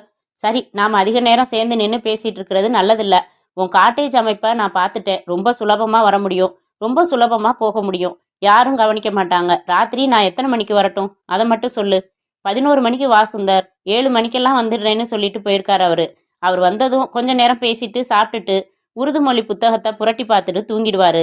11 மணிக்கு அசந்த தூக்கத்துல இருப்பாரு. நான் காட்டேஜ் வாசல் கதவோட தாழ்பால திறந்து வச்சிடுறேன். நீ மெதுவா உள்ளவா. ஓகே? போலீஸ்கிட்ட எப்படி பொய் சொல்ல போறேனோ படபடங்குது என்றாள். நீ எங்க தங்கியிருக்க? சொன்னேன். நீ அதிகம் பேச வேண்டியதில்ல. கிடைக்க போற தடயங்களை வச்சே இது முகமூடி கொள்ளைக்காரங்களோட வேலைதான்னு அவங்க புரிஞ்சுக்குவாங்க. அந்த மாதிரி செட்டப் நான் செஞ்சிடுறேன். ரைட், 11 மணிக்கு மீட் பண்ணலாம். நான் அவளை விட்டு எதிர் திசையில் நடக்க துவங்கினேன். 10:45க்கு நான் புறப்பட்டேன். இரும்பு பைப்பை என் முதுகில் செருகி மேலே புஷ் என்று ஜெர்கின் அணிந்தேன். ரப்பர் கிளவுஸ் அணிந்தேன். குளிருக்கும் இதமாக இருந்தது. சென்னை மின்சார ரயில்வே டிராக்கின் ஓரமாக பார்த்தால் ஏராளமான ஒற்றை செருப்புகள் கிடைக்கும். அப்படி ஒரு ஒற்றை செருப்பு அங்கே பொறுக்கினதை எடுத்து வந்திருந்தேன். அதை ஒரு பையில் வைத்திருந்தேன். 3 முகமூடி கொள்ளைக்காரர்களில் ஒருவன் ஓடிய போது தவறவிட்ட ஒற்றை செருப்பு அதுவாம். நடந்தேன். இரவில் குளிர் உடைகளை தாண்டி செல்லமாக தொட்டது. ஹோட்டல் டாப் ஹில்லின் காட்டேஜஸ் இருக்கும் பகுதியில் பெயருக்கு ஒரு ஆசாமி கூட வட்டாரத்திலேயே தென்படவில்லை. ஏராள தாராள இருட்டு. 12ஆம் நம்பர் காட்டேஜ் வாசலில் கார். நான் சுற்றிலும் ஒருமுறை பார்த்து கொண்டு காட்டேஜின் வாசலுக்கு நகர்ந்தேன். கதவில் கை வைத்தேன். உள்புறம் தாளிடப்படவில்லை. மெதுவாக திறந்து கொண்டது. நான் உள்ளே வந்து ஓசையின்றி பின்னால் தள்ளிவிட்டு பார்க்க மெல்லிய வெளிச்சத்தில் ஃபர்கோட் அணிந்த எழில் நின்று கொண்டிருந்தாள். கோட்டுக்கு அடியில் நைட்டி அணிந்திருந்தாள். எழில் என்றேன். தன் உதட்டுக்கு குறுக்கே விரல் வைத்து ஷூ என்றாள். அந்த அமைதியில் அந்த ஷூ கூட பிரம்மாண்டமாக ஒலித்தது. முன் அறையிலிருந்து படுக்கை அறைக்குள் வந்தோம். தடிப்பான கம்பளி போர்வையை மார்பு வரை போர்த்தி கொண்டிருந்த ஜெயதேவ் லேசான குரட்டையுடன் உறங்கிக் கொண்டிருந்தார். ஜெயதேவை நான் புகைப்படங்களில் பார்த்ததோடு சரி. இன்றுதான் நேரில் சந்திக்கிறேன். இறக்கப் போகிற ஆசாமிக்கு மனதிற்குள் கிளாட் டு மீட் யூ சொன்னேன். பொட்டல் காடாய் தலை. நான் தீர்மானித்தேன். அவளை பார்த்தேன். கைகள் உதற நின்று கொண்டிருந்தாள். நான் மெதுவாக இரும்பு ராடை எடுத்தேன். ரப்பர் கிளவுஸ் அணிந்த கைகளில் ஒரு முனையை இறுக்கமாக பிடித்தேன்.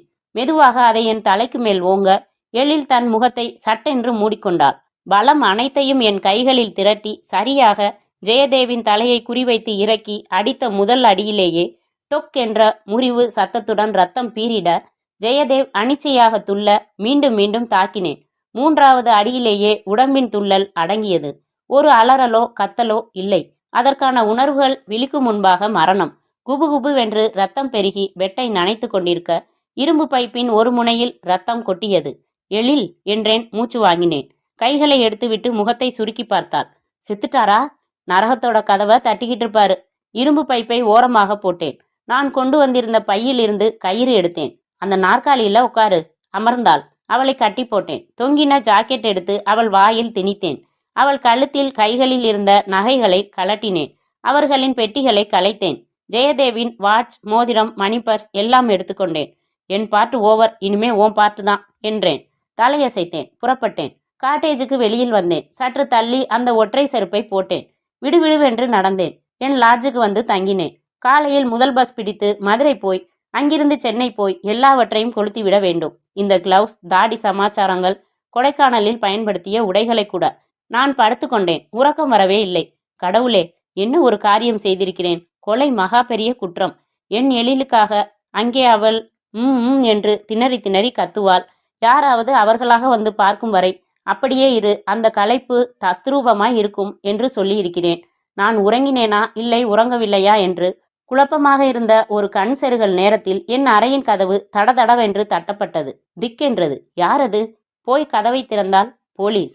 நான் எதிர்பார்க்காமல் என் வயிற்றில் சட்டென்று காலால் உதைத்தார் அந்த இன்ஸ்பெக்டர். நான் தடுமாறி கீழேயே விழுந்தேன். தபதபவென்று கான்ஸ்டபிள்கள் உள்ளே வந்தார்கள். எந்திரிடா நாயே, கொலை செஞ்சுட்டு வந்து சொகுசா தூங்குறியா? என் பெட்டி, என் உடைமைகள் அத்தனையும் கைப்பற்றப்பட்டன. எனக்கு இது கனவு என்று பெரிய நம்பிக்கை. இதோ களையப் போகிறது, இதோ களையப் போகிறது என்று நினைத்து கொண்டிருந்தேன். ஆனால் களையவே இல்லை. என்னை வார்த்தைக்கு வார்த்தை அடித்து நடத்தி ஜீப்பில் ஏற்றினார்கள். எனக்கு எதுவுமே புரியவில்லை. இந்த முறை ஏன் என்ற கேள்விக்கு பதில் எப்படி, தவறு எப்படி நடந்தது, எப்படி என்னை கண்டுபிடித்தார்கள். Police station. ஒரு நாற்காலியில் அமர்ந்து அழுது கொண்டிருந்தாள் எழில். அவளுக்கு முன்னால் என்னை நிறுத்தினார்கள். நல்லா பார்த்து சொல்லுங்க, இவன் தானாமா என்றார் இன்ஸ்பெக்டர். எனக்கு குழப்பமோ குழப்பம். உளறி கொட்டி மாட்டிக்கொண்டாலோ? எழில் கண்ணீரை துடைத்து கொண்டு கணீர் என்று சொன்னார். ஆமா சார், இந்த சண்டாளன் தான் சார் என்னை கட்டி போட்டு என் கண் எதிர்க்கவே என் புருஷனை கொலை செஞ்சான். 9 வருஷத்துக்கு முந்தி என் காலேஜ் வாழ்க்கையில நான் இந்த படுபாவையும் காதலிச்சது உண்மைதான். ஆனா சூழ்நிலை காரணமா நான் மிஸ்டர் ஜெயதேவை கல்யாணம் பண்ணிக்க வேண்டி இருந்தது. நான் துரோகம் செய்துட்டதா நினைச்சு என்னை பழி வாங்க துடிச்சிருக்கான் இவன். இன்னைக்கு சாயங்காலம் போர்ட் கிளப்ல என்னை திடீர்னு சந்திச்சான். எனக்கு ஏன் துரோகம் செஞ்சேன்னு கேட்டான். நான் என் சூழ்நிலைய சொன்னேன். 9 மணிக்கு என்ன அவன் தங்கியிருக்கிற லாட்ஜுக்கு வர சொன்னான். அங்கேருந்து எங்கேயாவது ஓடி போயிடலான்னு சொன்னான். நான் முடியாதுன்னே. நல்லா யோசனை பண்ணிக்கோ, நீ வரலன்னா நான் பொல்லாதவன் ஆயிடுவேன்னு சொன்னான். நான் திட்டிட்டு வேகமா என் காட்டேஜுக்கு போயிட்டேன். ராத்திரி 11 மணிக்கு கதவை யாரோ தட்டினாங்க. போய் திறந்தா இவன். உடனே என்னை கத்த விடாம வாயில துணி அடிச்சு நாற்காலியோட கட்டி போட்டதும் இல்லாம உன் கண் முன்னாடியே உன் புருஷனை கொலை செய்யறேன் பாருன்னு தூங்கிக்கிட்டு இருந்தா அவர் மண்டையில இரும்பு பைப்பால அடிச்சு கொன்னான். இந்த கொலை முகமூடி கொலைக்காரங்க செஞ்ச மாதிரி செட்டப் செஞ்சுட்டு நான் வடநாட்டுக்கு போக போறேன்னு சொல்லி நகை பணம் எல்லாத்தையும் எடுத்துக்கிட்டு போனான். அப்புறம் நான் கொஞ்சம் கொஞ்சமா முக்கி வாயில இருந்த துணியை துப்பி கத்தினதும் எல்லாரும் ஓடி வந்தாங்க. நான் அதிர்ந்து போய் நின்று கொண்டிருந்தேன். ஏன் எழில் இப்படி பிளேட்டை திருப்பினாய்? என் முதுகில் விழுந்தது அறை. ஏன் எழில் இந்த மாற்றம்? என் கன்னத்தில் விழுந்தது இரும்பு குத்து. சொல்டா, செய்தியா இல்லையா? ஆமா, கொலை நான் தான் செஞ்சேன். ஆனா காரணம்தான். வாய மூடுடா. காரணம் விளக்குறீங்களா தொர? போடா லாக்கப்புக்குள்ள. என்னை லாக்கப்புக்குள் தள்ளி பூட்டினார்கள். நான் எழிலை பார்த்தேன். அவள் என் பக்கம் திரும்புவதாகவே இல்லை. ஏன் எழில், ஏன்? என் மண்டை வெடித்து விடும் போலிருந்தது. எழில் சொல்லு, ஏன் இப்படி பேசுற? கத்தினேன். கம்பி வழியாக லத்தி குச்சியால் என் வயிற்றில் குத்தினார்கள். போய் விழுந்தேன். எழில் ஸ்டேஷனை விட்டு செல்வதை பார்த்தேன். ஏன் ஏன் ஏன்? அத்தியாயம் 14. கோர்ட்டில் வழக்கு நடந்தது. நான் கொலை செய்தேன், ஒப்புக்கொள்கிறேன். ஆனால் என்னை கொலை செய்ய தூண்டியதோடல்லாமல் கொலைக்கு உடந்தையாகவும் எழில் இருந்தாள் என்பதை நான் சொன்னேன். என் வக்கீல் சொன்னார். ஆனால் நிரூபிக்க இயலவில்லை. கோர்ட்டில் நான் அவளுக்கு எழுதிய காதல் கடிதங்கள் எல்லாம் சமர்ப்பித்தார்கள். கிளவுஸ், ஒட்டுதாடி, இரும்பு பைப் எல்லாம் எனக்கு எதிராக. ஆகவே சுந்தர் தன் முன்னாள் காதலியை பழிவாங்க அவளின் கணவனான ஜெயதேவை கொலை செய்தார் என்பது நிரூபணமாகிறபடியால் அவருக்கு ஆயுள் தண்டனை விதிக்கிறேன் என்றார் ஜட்ஜையா. கோர்ட் வராந்தாவில் அவள் நடக்க, நான் 2 போலீஸ்காரர்கள் நடுவில் நடக்க, எழில் தொண்டை நரம்புகள் புடைக்க கத்தினேன். திரும்பி பார்த்தாள். துரோகி! மீண்டும் கத்தினேன். அவள் நடந்து சென்று தன் காரில் ஏறிக்கொண்டாள். சென்றாள். நான் வேனில் ஏறிக்கொண்டேன். ஜெயிலுக்கு வந்தேன். எனக்குள் கண்ணா பின்னாவென்று கோபம் கொந்தளித்தது. ஏன் என்ற காரணம் தெரிந்தாக வேண்டும். 7 மாதங்களுக்கு பிறகு ஜெயிலில் இருந்த நூலகத்தில் அன்றைய தின செய்தித்தாளில் என் கேள்விக்கு பதில் கிடைத்தது. மறைந்த தொழிலதிபர் ஜெயதேவின் மனைவி எழிலரசி தன் நிறுவனத்தின் மேனேஜர் மதுவை 2வது திருமணம் செய்து கொண்டார். நான் தீர்மானித்தேன். என்னிடம் கேட்டு 2வது பாகமாக PKP எழுதுகிறாரோ இல்லையோ, ஆனால் நிச்சயமாக நான் அந்த 2ஆம் பாகத்தில் ஜெயிலை விட்டு தப்பிக்கப் போகிறேன். என் அருமை எழிலரசியை கொலை செய்ய போகிறேன். வாழ்க பாரத பத்தினி பெண்கள். முற்றும்.